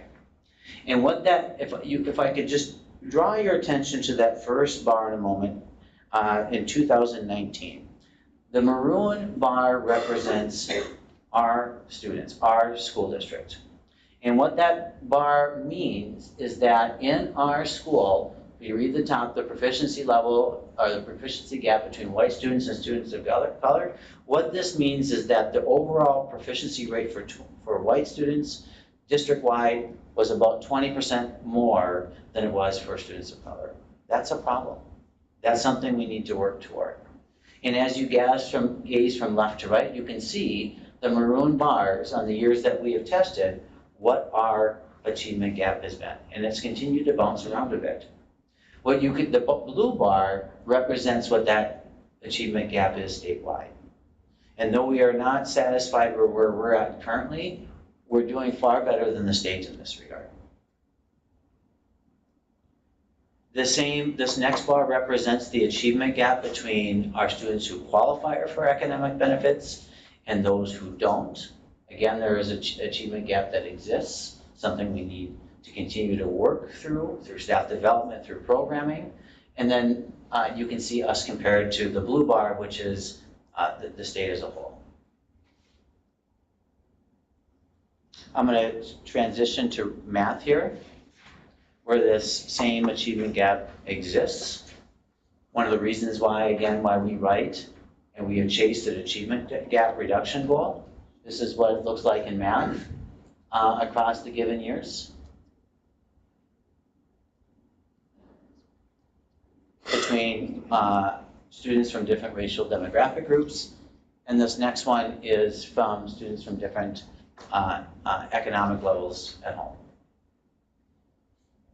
And so we believe in part, though we've not been able to tackle this problem, I don't know that we found a school district that has completely done this yet. We are doing better than our control group or our state peers. And I think in part it's because of the great things that we have going on here, the teachers that we have in our school district, the passion that you heard come from behind me earlier in the meeting, the work that teachers do is making a difference here. And I'm certainly not saying that there isn't passionate teachers elsewhere in the state of Minnesota. I certainly know that there are, but our teachers are really, really pulling an oar here.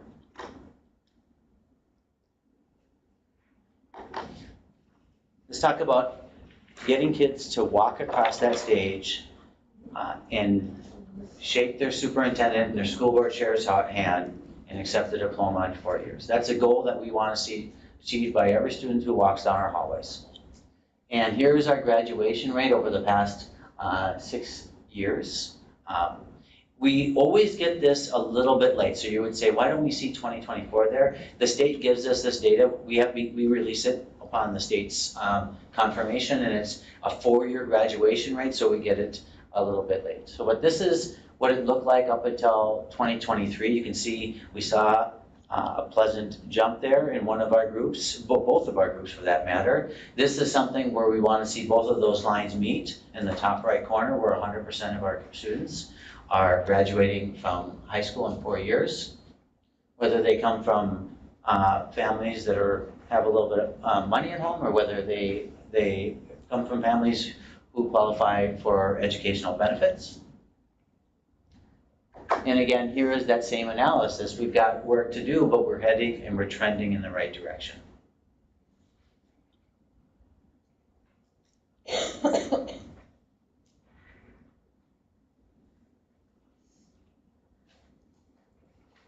So some might ask, how long have you been in Achievement in Integration School District? How long have you participated in the state program? We're actually in the midst of our 5th Achievement Integration Plan. We have been a voluntary participant this entire time. School districts can be voluntary participants by partnering with a racially isolated school district. For us right now, that district that we partner with is Roseville. There are cases, though, where school districts would be required to submit achievement and integration plan. And there are 3 different ways. And the way in which we is most eminent for us would be if we were to have a racially identifiable school.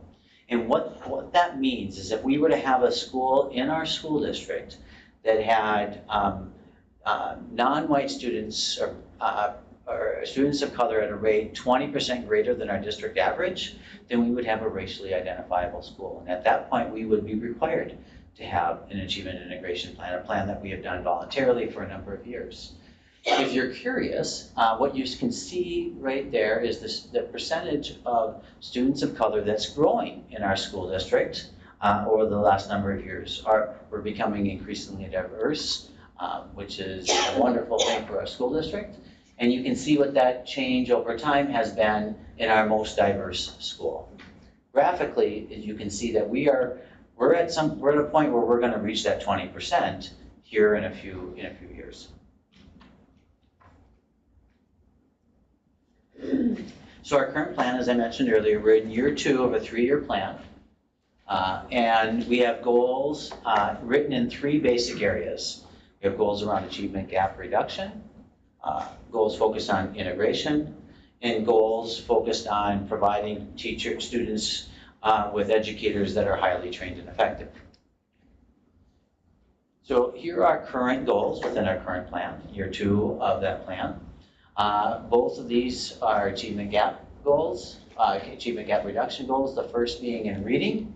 A pretty rigorous goal to reduce that to 5%. We'd love to see that at 0%, but that is the goal that we have currently.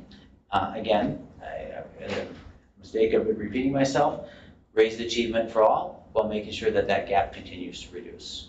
We also have a goal related to one of our elementary schools in the area of math. And the reason why we have that particular goal is we have, in order to have a project within a plan, you have to have a goal that supports it. And currently within teaching and learning, we've got 2 fantastic science and STEM coaches, in part help bolster what we can do in STEM at our STEM school in Lino Lakes. In order to help provide for that, and for that school, we've got a goal that's written to focused on that particular school and performance in that particular school. That's why you see that there. We have 2 integration goals. The first being to hear from our students who have gone through our culturally responsive student leadership series that was a great beneficial experience for them, and they feel like all narratives in the circle were heard during that learning, and that it improved their self-identities, their confidence level, and their abilities as future leaders, well, and quite honestly, as current leaders within our school. We also have a goal around increasing the percentage of our BIPOC students in our concurrent enrollment college credit-bearing classes, and not only enrolling them, but having them earn at least a C in those courses and staying there during the entire time. And we are coming very close to that goal already.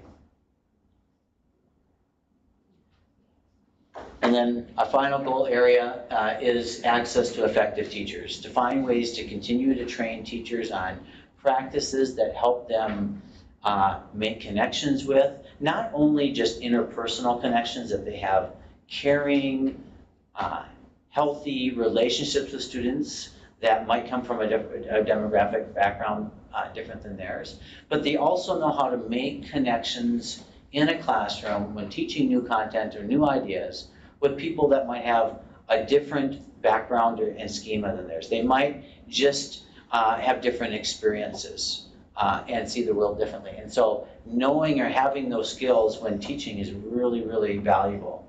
And providing teachers with that BD, not only, I would say as a secondary purpose to meet that state requirement, it's just good for teachers to be able to have those skills.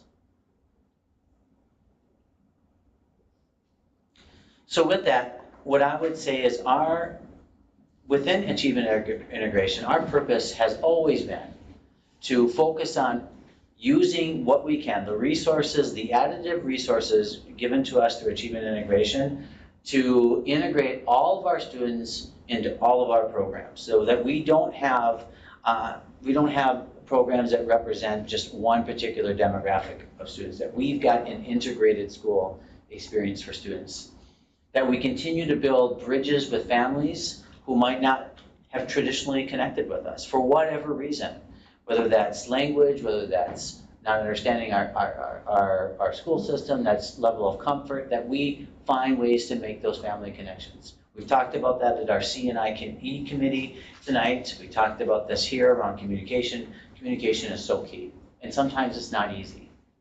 It's for us to continue to practice curiosity regarding our data trends and attempt to erode any predictability based on student demographic group, whether they're going to be successful in our school, whether they through learning or access to programs. And it's to continue to find ways to welcome every student from every demographic group into what our plan provides. Again, this is not a program, it's a plan that offers many different things, none of which we would exclude any student from. What I would say, and I've said before, is that it really provides us with revenue and support for things that we would want to do anyways, even if achievement integration didn't exist.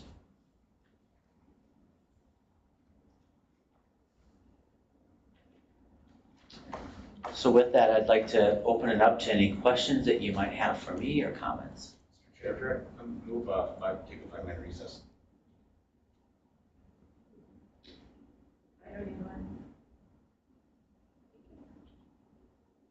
I can second it. I can Thank you. second that. Yes, I can. Okay, we have a motion and a second for a 5-minute recess before going to questions.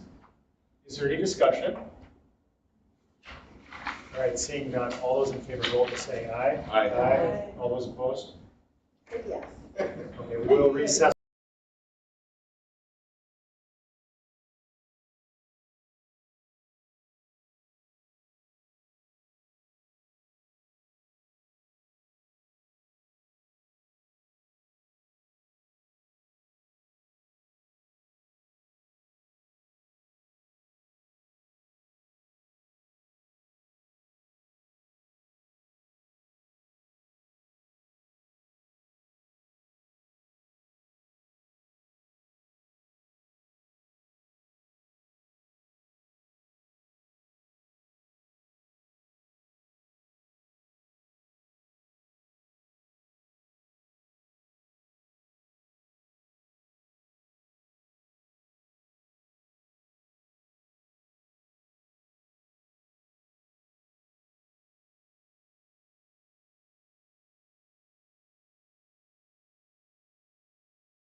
Member Clerk, will you please take the roll call of attendance?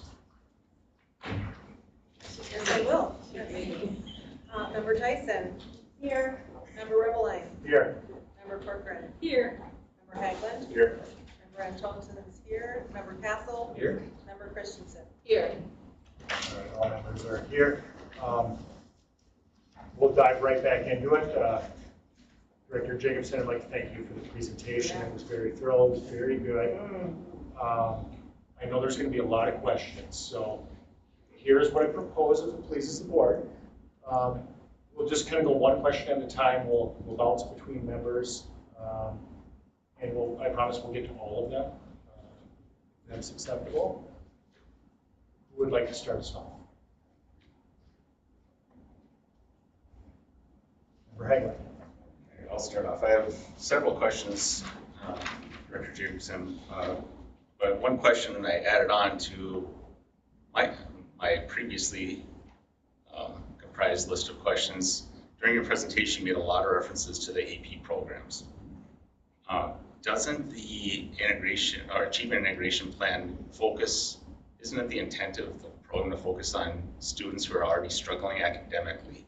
So how does pushing them into AP courses help bring them up from a base level of education and achievement to where they should be by having them being pushed into these AP courses? That's a super good question. And again, I would go back to, I think that in part is what achievement integration helps provide for school districts, to make sure that if students are struggling academically, that we as a system have the training and resources to do something about that. But it's not just that. It's for students in the academic middle, it's students at the higher end. It's essentially like what I said earlier, whether it's be through the training or the encouragement to try out a course that they might not have considered taking. That was a big role of our achievement specialists at the high school, looking through data and saying, okay, I don't see these students registering for college in the schools or concurrent enrollment or advanced placement. And then that person would look at, okay, but based on their attendance, based on their standardized test scores or their grades in other courses, they would meet a profile of somebody who should consider that. And sometimes students just don't see that from within. They don't have friends that are taking those courses, or they just haven't considered it in the past. And then by encouraging them to take and then support them throughout, the achievement integration plan absolutely does deliver on helping give access to more students to those courses. And again, I wouldn't say that there's any particular demographic group that they focus on, but what I would say is there's been some demographic groups that have been underrepresented in those courses in the past. So what you see is a little bit of the data that I shared before, where you start to see, based on how students are doing other ways at school, attendance, grades, those sorts of things, this student might also really do well in an advanced placement course. Now, I would say that we're also not successful in talking every student into considering that, but we're getting some. We're getting some. So yeah, it is, again, it's for a very broad section, or essentially all students in our system are getting some benefit from achievement integration. Anybody? I have a question from somebody else. We'll go to Member Hagland. Let's see which one I don't do that before. So we talked about the achievement integration and the groups that focuses on, you said it's open to all. What group do you think it mostly impacts or is mostly utilizing the program as of now and prior to the program starting? Yeah, so if I were to go back to the slide that showed all the, you might need some help there from you, Renee, to go back to the slide that shows all the different parts of our, I think it's maybe slide 3, that shows, okay, here are all of the different opportunities within our school district, many of which we would do or we would attempt to do without achievement integration, but we would have to draw from other resources in order to pull that off. Achievement integration makes that possible, whether it's student clubs, whether it's our, working on having a teacher who who's benefiting from coaching in the area of science or STEM, I think it would be hard to say that any group is excluded. I would say that when we look at our goals, and we've in the past had fewer students from different demographic groups, non-white, take rigorous courses, or we've had achievement gap. In those cases, at those times, we're going to try to attack that problem. And I suppose in that regard, then you would see, yeah, we're focusing some of our programs and resources. One more slide back. Yep. In that regard, we're probably going to be focusing on students from lower socioeconomic background and households, and students who are non-Caucasian. But again, in these things, student mentoring, after-school program, the professional development, students who come to us needing family support, that comes from essentially primarily students who need financial assistance, are going to benefit from that one. That's not exclusive, but that's probably a fairly safe trend. It's going to touch essentially any student group in our district. The research that I did preparing for tonight's meeting, from what I've found, and correct me if I'm wrong, but it's not necessarily a racial group that affects this district most. It is an economic group. Our data that we looked at tonight in terms of gaps in access to rigorous courses, and you saw that we are doing better with our different racial groups than we are with socioeconomic. When you looked at our achievement gap on the MCA test, that would hold true as well. Our socioeconomic differences in student groups they're both having a gap, or they're having differences in data that we're uncomfortable with, and that we want to see, we want to do something about. But I think your point that you made a moment ago would be fair. The gap you showed with the MCA scores there was not showing that the program is succeeding. It's kind of holding. However, I will say that I'm not a big fan of the MCA scores to begin with. I don't think that's a good measure of our academic success. So hopefully we can find other metrics to show that where we truly are trending without using the MCAs. And I guess if I can add to that, Member Hagelin, we would concur. When we look at MCA scores, we see kind of a stubborn gap across our district. When we look at the gap statewide, we see that our gap is less than the gap seen statewide. It's hard to directly attribute that to one thing or another, but at the same time, I think it's fair to consider that the work we're doing is contributing to the fact that we have a smaller gap in Forest Lake than is seen statewide. And again, it's the cumulative nature of the work from professional development staff are receiving, the perspective that they bring to the coursework, our effort to have all kids capable of participating in rigorous coursework, participate in rigorous coursework, the supports we're giving kids across the board to find their place in Forest Lake schools, gain that comfort and connection with staff, all makes a cumulative impact. We think that that is partly, if not largely, contributing to the smaller gap we see in Forest Lake. Might be a stretch, but I think it's fair to reason. Some questions down here. Okay, so first of all, I'd like to know if the teachers have expressed any feelings of being overburdened with mandated professional development. I would say that time for teachers is always at a premium.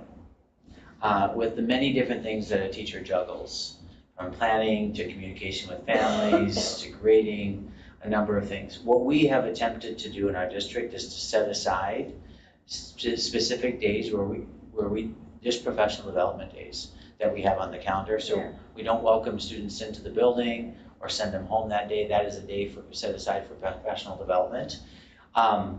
And even on some of those days, we've attempted to carve out time for teachers, like I mentioned earlier during my committee report. We set aside time for them to work collaboratively outside of facilitated staff development, though I think the PLC, the collaboration that happens when we exchange ideas through the lens of data is professional development itself. But we set aside that time for us to dig into these things.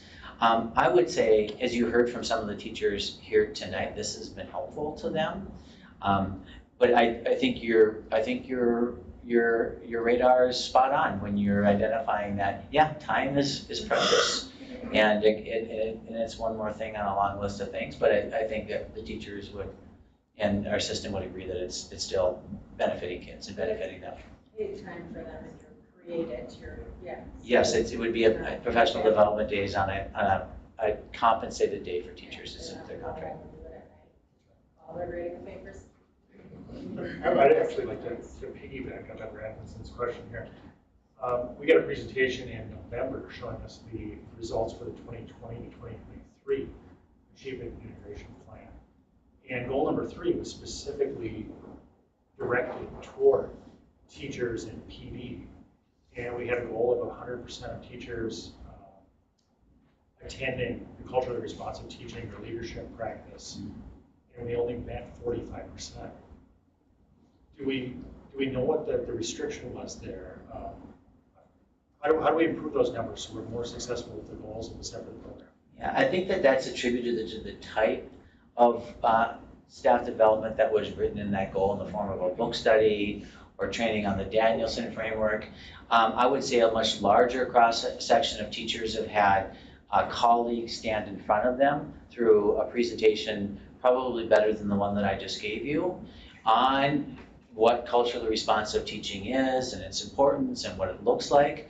But now, from a broad conceptual standpoint, what we are talking about there within that goal is let's now get down into the nuts and bolts of what does that actually look like through teacher practice. And yeah, so what we're at that rate that you had mentioned when you looked at that goal, and I would like to say that we're going to make some movement here in the coming years on increasing that percentage. Thank you for that clarification, because it contradicted with a lot of the conversations I've had with staff, where they're engaged and they're excited about it, but then I look at the data and go, what are you? Yep. So that's very helpful. Castle. So perhaps I was mistaken, but I thought there was going to be some information about the funds that are coming in, where they were targeted to, and where did they go to those areas that they were targeted to. And I'm seeing just a couple things on the revenue, but where is the spending? Is the spending going where it was targeted to go and stuff? So I'm not seeing that, but maybe I'm mistaken on what we were supposed to get. That's fair, Member Castle. This is a high-level overview. I should have described this a little bit differently. So our revenue would be the sum of those figures that you see there on average, and how we focus that revenue is attached to the different broad descriptions that I have there. So in this case, the amount that you see to the right is what we provide through direct services to students. So that would be through the culturally responsive student leadership training. That would be teachers that again, we get additional teachers within our district provided through this plan that would be focused on them. Then you see what we have for professional development, and then there's some administrative costs for people in teaching learning to write and oversee and execute the plan. Yeah, something more granular. Yeah, we didn't prepare that for this particular board. Or even that the dollars are, which dollars are making the biggest difference. Sure.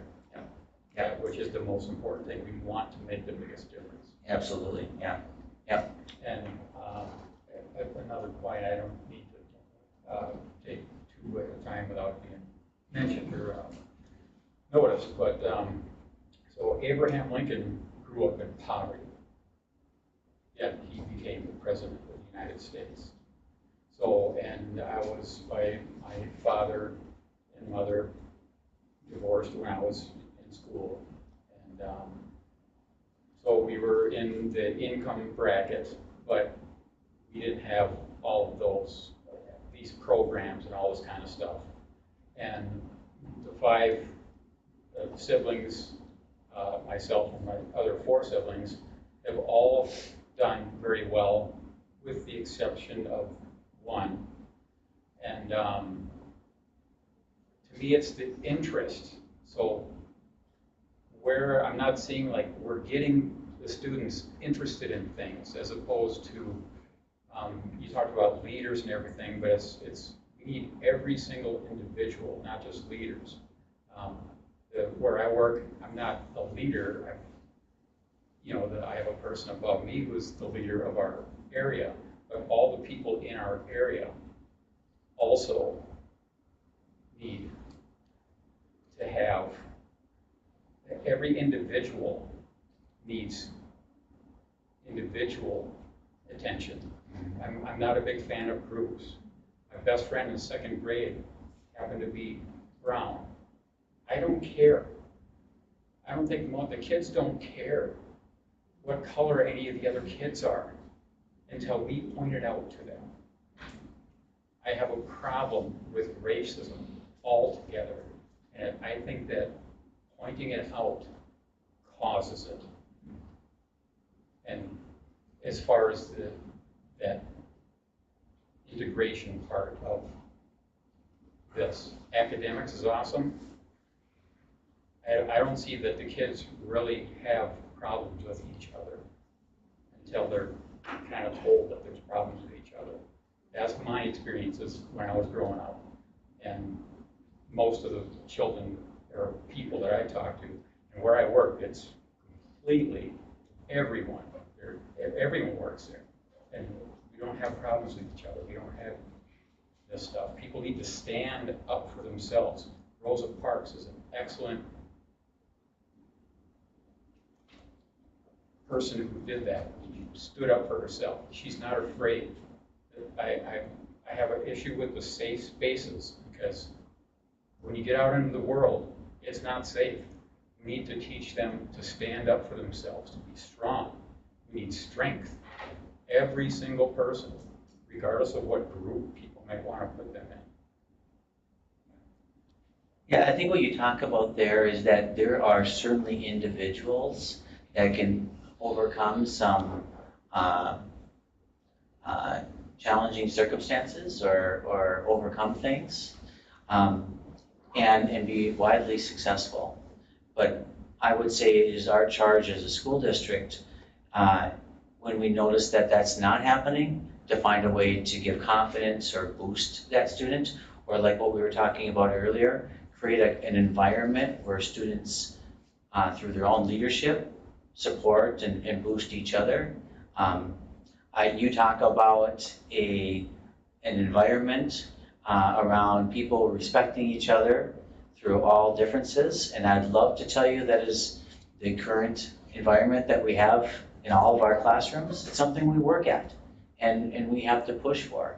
And it doesn't always happen by just through good intentions. I think it also happens when school districts do something to make a difference. A lot of the things that we're talking about here, by creating leaders with our students. And I would say that, and it was described earlier, through honest testimony from some of the speakers here. Sometimes students just want to be around others that have similar backgrounds and experiences to theirs, and that's okay. We should provide for that. If that can help them learn better today and enjoy our school environment today, then I think we would all acknowledge that's a really good thing. There's a certain amount of that seems to be segregation as opposed to integration. Because they're separating themselves. Can we talk about the plan? Madam Chair? Do you have more questions? I have some comments and a question. But if you guys have more questions, I'm glad to wait. Okay, so member Director Jacobson, would you say it was fair to say that this is a multifaceted program for our district? Oh, yeah. Yes. Yes. As far as like touching the teachers with what's in statute for their licensure, as far as all the clubs and groups, our graduation rates, our programming, our cultural liaisons, would you say that very multifaceted. I would say it has a wide impact in our school district, just through, again, some of the things that you see on the screen right now. It has, you know, many different things that it provides, not only our teachers, but more importantly, our students, yes, for sure. Right, and looking over some of my notes that were stated, for BSU, it empowers our youth. It's not a club, it creates a community. The impact to the educators as far as how much it helps and makes your students feel safe, loved, and belong. There's just so many positives. And for me, I've been to the Native American blanket graduation ceremony. I've been to the BSU Student Showcase. Incredible. All the students there, the music, the singing. I've also been to the APPI Spring Show. So this is far-reaching and very broad. And the proudest thing I can read in here too is our graduation rates. I mean, that's really phenomenal. And of course, we want those lines to meet. I mean, I'm an elected public school board member to serve all students in my public school district. So that's important to me to see those graduation rates and those lines meeting. And it's important to me to have far-reaching programming that serves everyone and makes them feel comfortable and feel involved and empowers them. It strengthens our academics all the way around. So the question I had for you is, when did we start our district-wide positive behavior intervention systems? Because I know we got reports on how referrals went down. And I was so impressed with that, and that's been a few years now, and I think that has seen that steady decline, and that is part of this. So my first fall in this school district was in 2015 when I joined Century Junior High. And they had already started that at that particular building. And I think that that wasn't just at Century. I think that was pretty universal across the school district, Southwest, our elementaries, our high school. And again, that is it's not a program. I shouldn't have used that word. It is a model in which we acknowledge some just universal truths. That if you are clear with your students about what your expectations are in whatever space you're in, and you use positive, not don't do this, but here's how we do it in this space. Here's what this looks like. And then you teach that early on. You're going to most likely have success with students being organized and kind and efficient.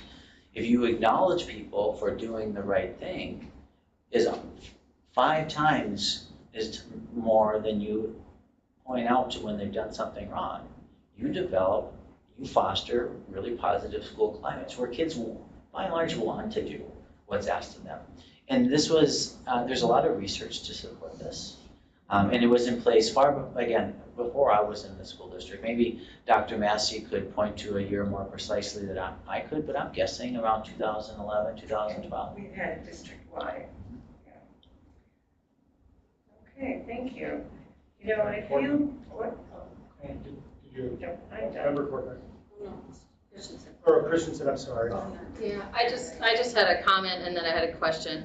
And I just want to say, as a school board here, as members, our charge is to represent the vision and values of our entire community. We're not here to talk about our own children, what's best for our own children. We're not here to talk about, specifically our own personal experiences or what may have happened. I mean, that shapes who we are, but we are here just as, I believe, as a reminder to all of us for the vision and values of all of our community, everyone that is sitting here tonight. And I would just like to go back to, as far as a comment by Member Castle about safe areas. And yeah, the world is not safe. We're not going to be safe everywhere we go, and I understand that. But to our teacher here, Mrs. Helmgren, to her point, I loved how she said, and others have brought it up too, that our students need to feel not just safe, but they need to feel loved, and that they need to feel that they belong. And we want all of our students, not just most of our students, not just some of our students, all of our students need to feel that, or they're not going to come to school. They're not going to be ready to remember Tyson's point about our positive behavior intervention specialists. I know a lot of the work that they do, and it is so important. And if a kid is coming to school not feeling safe, not feeling belong, not feeling loved, not feeling understood, they're not going to be ready to learn. They're going to be disruptive, perhaps.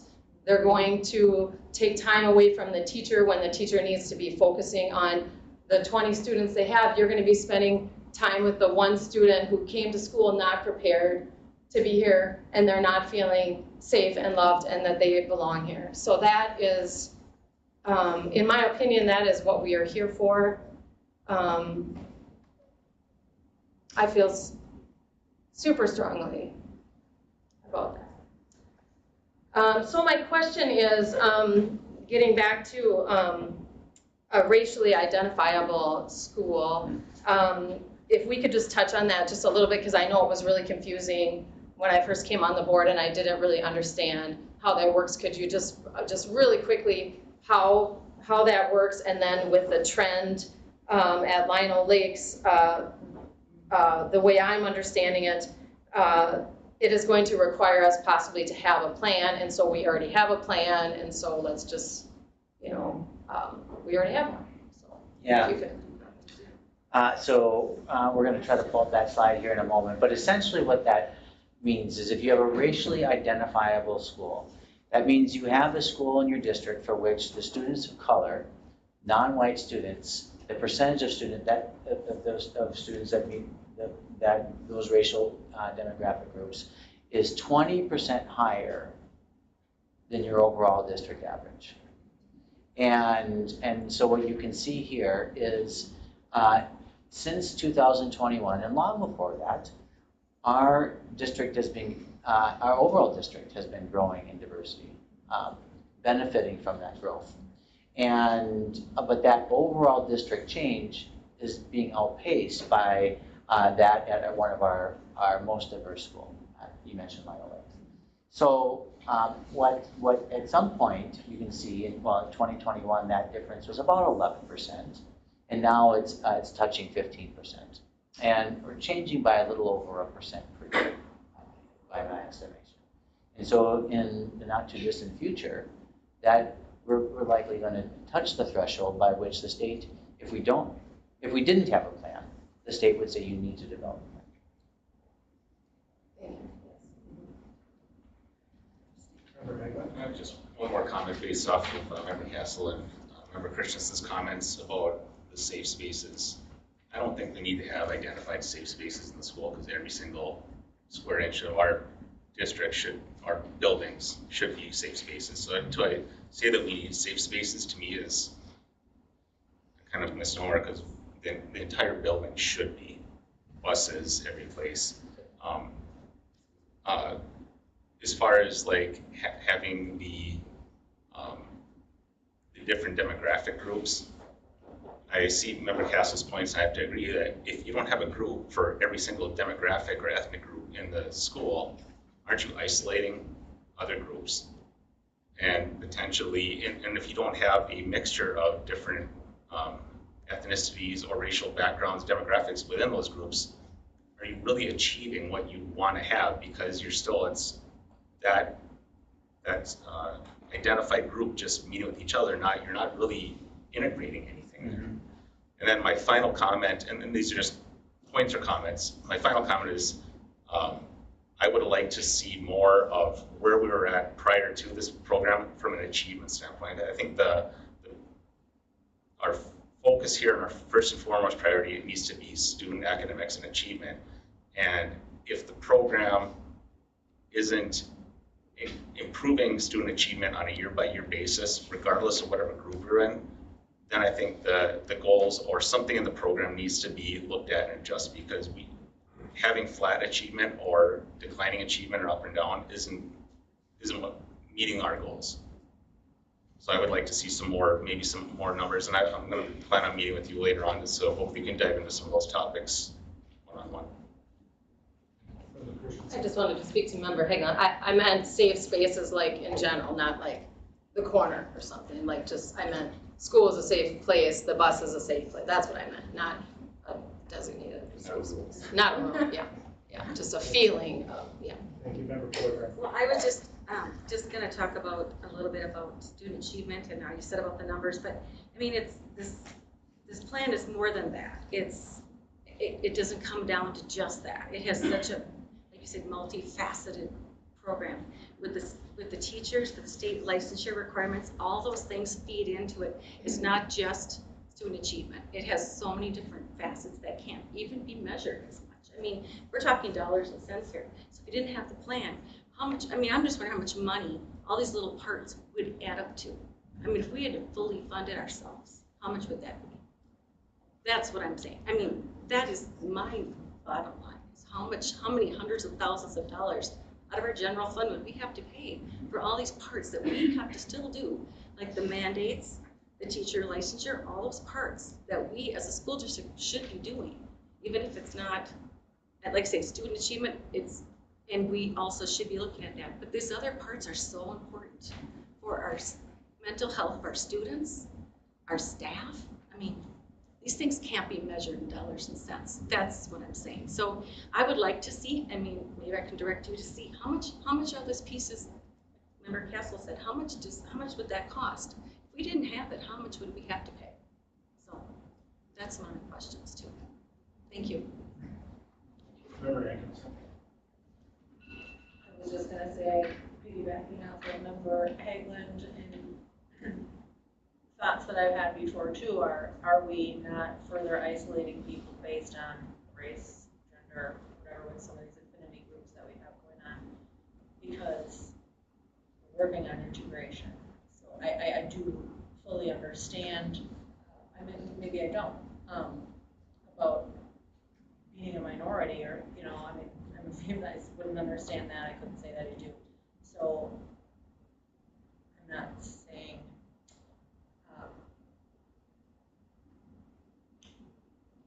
I'm losing my thought here, I'm so sorry. Anyway, I've had some of the same thoughts that you did in the past too, and it's good to see them here speaking tonight for it, and what it means to them, these students. But I also agree, like, if we're going to be saying we have these groups for every student at our school, I don't think that we can claim that. What, to that point, Member Antonsen, what I hear when I listen to the students speak is actually kind of a natural thing that we see in any large group. When you go into a setting, and you oftentimes will see people who have commonality at times pulling together, whether they're from the same high school or they're all male and they're talking about the game. That people sometimes in a setting that's large can find comfort in some level of commonality as we integrate them into the overall envelope of the entire school. And at times, it's just nice to be able to go and have shared experiences. And I think what you also will hear when you talk with them and you get to know them more is that they don't shut the door on any student either. Any student can come and be part of that group, and which is really warm to see from time to time. So, I understand what you're saying there, but as we take a look at our overall school environment, how do we make it feel warm and welcoming? And when we listen to our students, this is one of the things that they say is important to them. I have a comment that feels very appropriate at this point in time. And I don't know if it trickles into a question or not, but as many know, the Minnesota Department of Education has to provide a report to the legislature on achievement integration every year. And I looked at the most recent report, and this one's from 2023. And something really concerning stood out to me. I'll just read it out loud here. This is in the conclusion portion, and it states, creating and sustaining school systems that increase racial and economic integration and reduce achievement disparities for specific groups of historically underserved students remains elusive, while maintaining racially segregated schools continues to be the norm and perpetuate race-based disparities. When I read that, that's frightening. That's the exact opposite of what we want. we want our schools to be inclusive and like we talked about before, we want all of our spaces and our buildings, our transportation, all of our teachers to be those safe spaces that students know that they can go and that they will be cared for and that they will be given every opportunity to succeed. So when I read this legislative report, that's frightening. So I guess the challenge I would put before administration, especially since the action tonight isn't to discontinue the program, it's to readdress some of our goals just to bring them in alignment with Reimagine 2025. So my challenge is we move forward on that eventually here. We'll be keeping the state report in mind, this legislative report in mind, and making sure that we're the exception to that conclusion, and that we're not falling in line with what the legislature was just told. So no real question, just Member Tyson. Great comment, Member Chair. Could you, when was that printed and what year is that?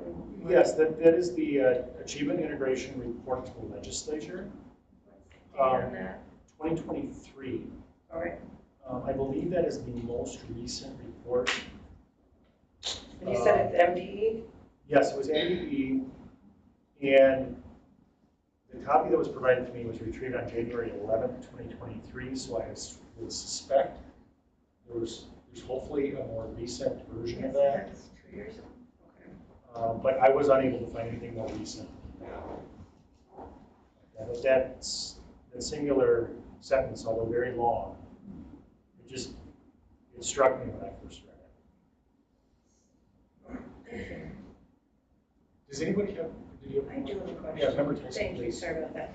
So I would say, and can you confirm, that these are pretty lofty goals for a voluntary plan? I mean, they're not lofty, but they're pretty stringent, strong goals. And we've come, there's some really good results in here as well. Yeah, when you look at our achievement broadly, beyond MCAs, you look at our involvement in students, of our different types of students, and we had some real success in getting students into rigorous courses. We've had success in students telling us that the programs that we have really have been enriching for them. We've had, some really lofty goals around raising the bar for all and eliminating that gap. And though we've, that's been one that's been really stubborn for us, I would say, one could argue our goals haven't been high enough. Yeah. Right, and would we want to have goals that we could just meet for the sake of meeting and setting the low bar? I don't think, No. I mean, so when we look at these and we say, wow, we're not moving it, we're not doing any good, we're not closing, we're just edging along. I mean, we have these goals that are difficult, and we've chosen those because we want to rise to the occasion in Forest Lake area schools. We're just not going to pick goals that are easily met and just to make ourselves look good. We want to work at this program, and we have for 10 years. So, when we look at the percentages, there's things to be celebrated. And I'm proud of that, because that is a lot of work for teachers, for staff, for students, for our whole system. So I wanted to clarify too on the report that the chair talked about, the 45%, because I was in that meeting, that the teachers with the PD, it was 45% of that goal. So my interpretation was that they had other PD they could take. It wasn't as though they looked at that and went, I don't want to take that, or I'm not interested. it wasn't so much based on whether they were interested or not. It was based on other factors around scheduling. Yes, and scheduling and other options as well, right? Yes. Okay, thank you. I just had another comment. I just wanted to say that if equity and inclusion were easy to achieve, we wouldn't be in this position we're in today, and neither would many of the schools in the state of Minnesota and also in the nation. So to Member Tyson's point, this is a difficult endeavor, and we're not shying away from a difficult endeavor. And we were presented tonight with data that we are making an impact, especially, you know, the graduation rates really jumped out at me, and we are making an impact, albeit we would like to make a bigger impact. But when we are successful, even in small ways, they are meaningful to our students and to our staff, to our parents and our community. So we might look at those numbers and go, you know, or whatever, but those are people that are being impacted. Our teachers are learning new ways of teaching. Our teachers are, we don't know what we don't know. That's another thing. I feel like we don't know what we don't know. If you don't know that the books in your classroom, maybe you could choose different ones. Well, you didn't know that till you took the professional development. We don't know what we don't know. So until someone tells us, until we learn something new, until we take a professional development, you know, we're not going to know those things. And I feel like tonight we were, some of the comments were focusing on some of our racial groups, but there's so many other things in the plan that we talked about, so many things besides that. That's a piece of it. But I also, many of us probably got there was an email today from one of our parent educators of ECFE here in Forest Lake, and I won't mention her name just because I didn't ask permission, but she was talking about her role. She's a parent educator, and she is talking about how new students coming into preschool, their families don't, English is not their first language. And so I'll just read her what she said. For many of our youngest rangers in Forest Lake Preschool, this is their first experience in the classroom. And the cultural liaison provides incredible support. She serves as an interpreter between students, teachers, and more importantly, she helps our Forest Lake preschool families become successfully engaged members in the community. And she's just talking about how important that is to be able to have someone that speaks your language. And I think there's also lots of examples of socioeconomic disparities. You know, we could give laptops to every single student in our district if we wanted to, but that's not going to help the student whose family doesn't have internet access in their home or their apartment. So, you know, we're not taking something away from one student and giving it to another student. These things are all additive. We're adding things on top to help everyone succeed. It's not a zero-sum game. We're not, I don't know, there's just so many examples of it. I talked about when I was the winter coat program. So if your family is struggling, you just have to fill out a form that you can get free snow pants and a free jacket. I'm not taking a jacket away from this kid over here and giving it to this kid over here. We're adding a benefit. If you don't have snow pants, maybe you don't want to come to school because it's winter and you're cold and you don't have any snow pants. You know, so I mean, it's just all those things. It's not just different groups. You know, we're not singling out. We're helping everyone succeed. I mean, that's the way I look at it. Do we have any more questions or comments? Director Jacobson, he's going to be dying to sit down. You did a great job. I'll give Director Jacobson a quick break and just add this comment. We are more diverse today than we were 5 years ago, 10 years ago. We will be more diverse 5 years, 10 years from now. Economically, from different ethnic groups, racial groups, that creates a richer school environment, in my view.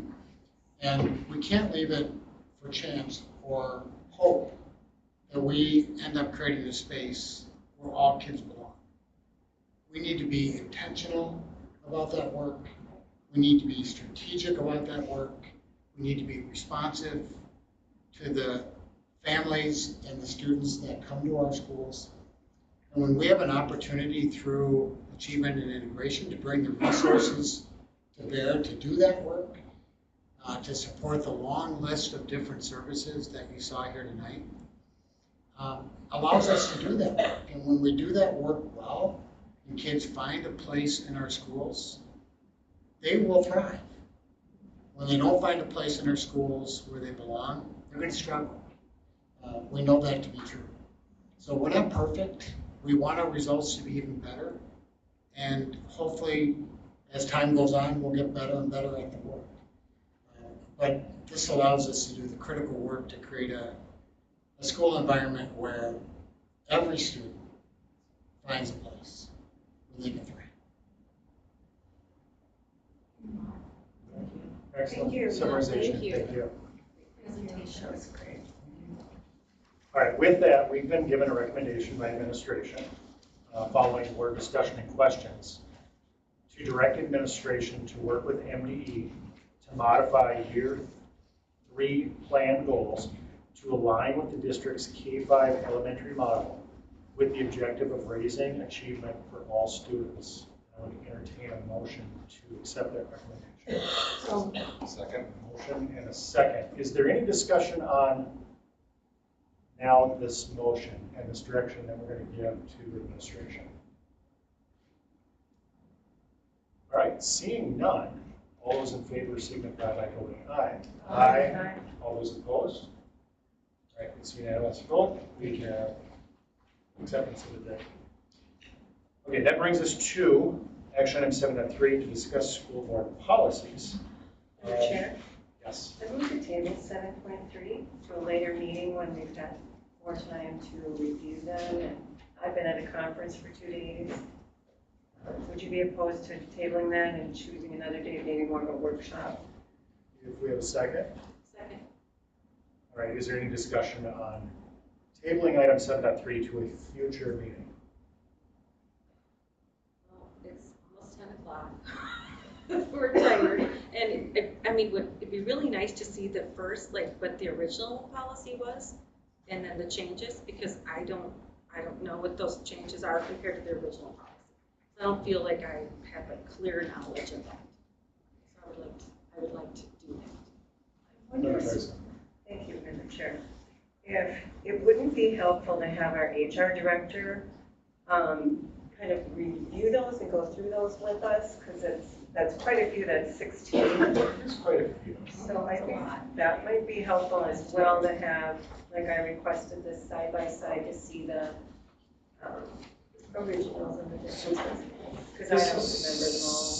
somewhat germane to the motion that's on the table here, so I will bring up a couple of different things. If you go through the packet that was provided this evening, or you look online, you'll see a policy matrix, and this policy matrix maps the original Forest Lake policy, the MSBA model policy, and then the new proposed policy. So that might be helpful. Policy matrix? Yes, yes, that is the document in question. So we have a motion and a second. We do, we have motion and a second to table this to a future meeting. Is there any additional discussion on that motion? I'm not sure if I'm saying this right, but I'm on the policy committee, and it's super helpful how you just said they have it side by side, and some has a strike through and some is red, and you can kind of look at the 2 pages. So if we were able to, and I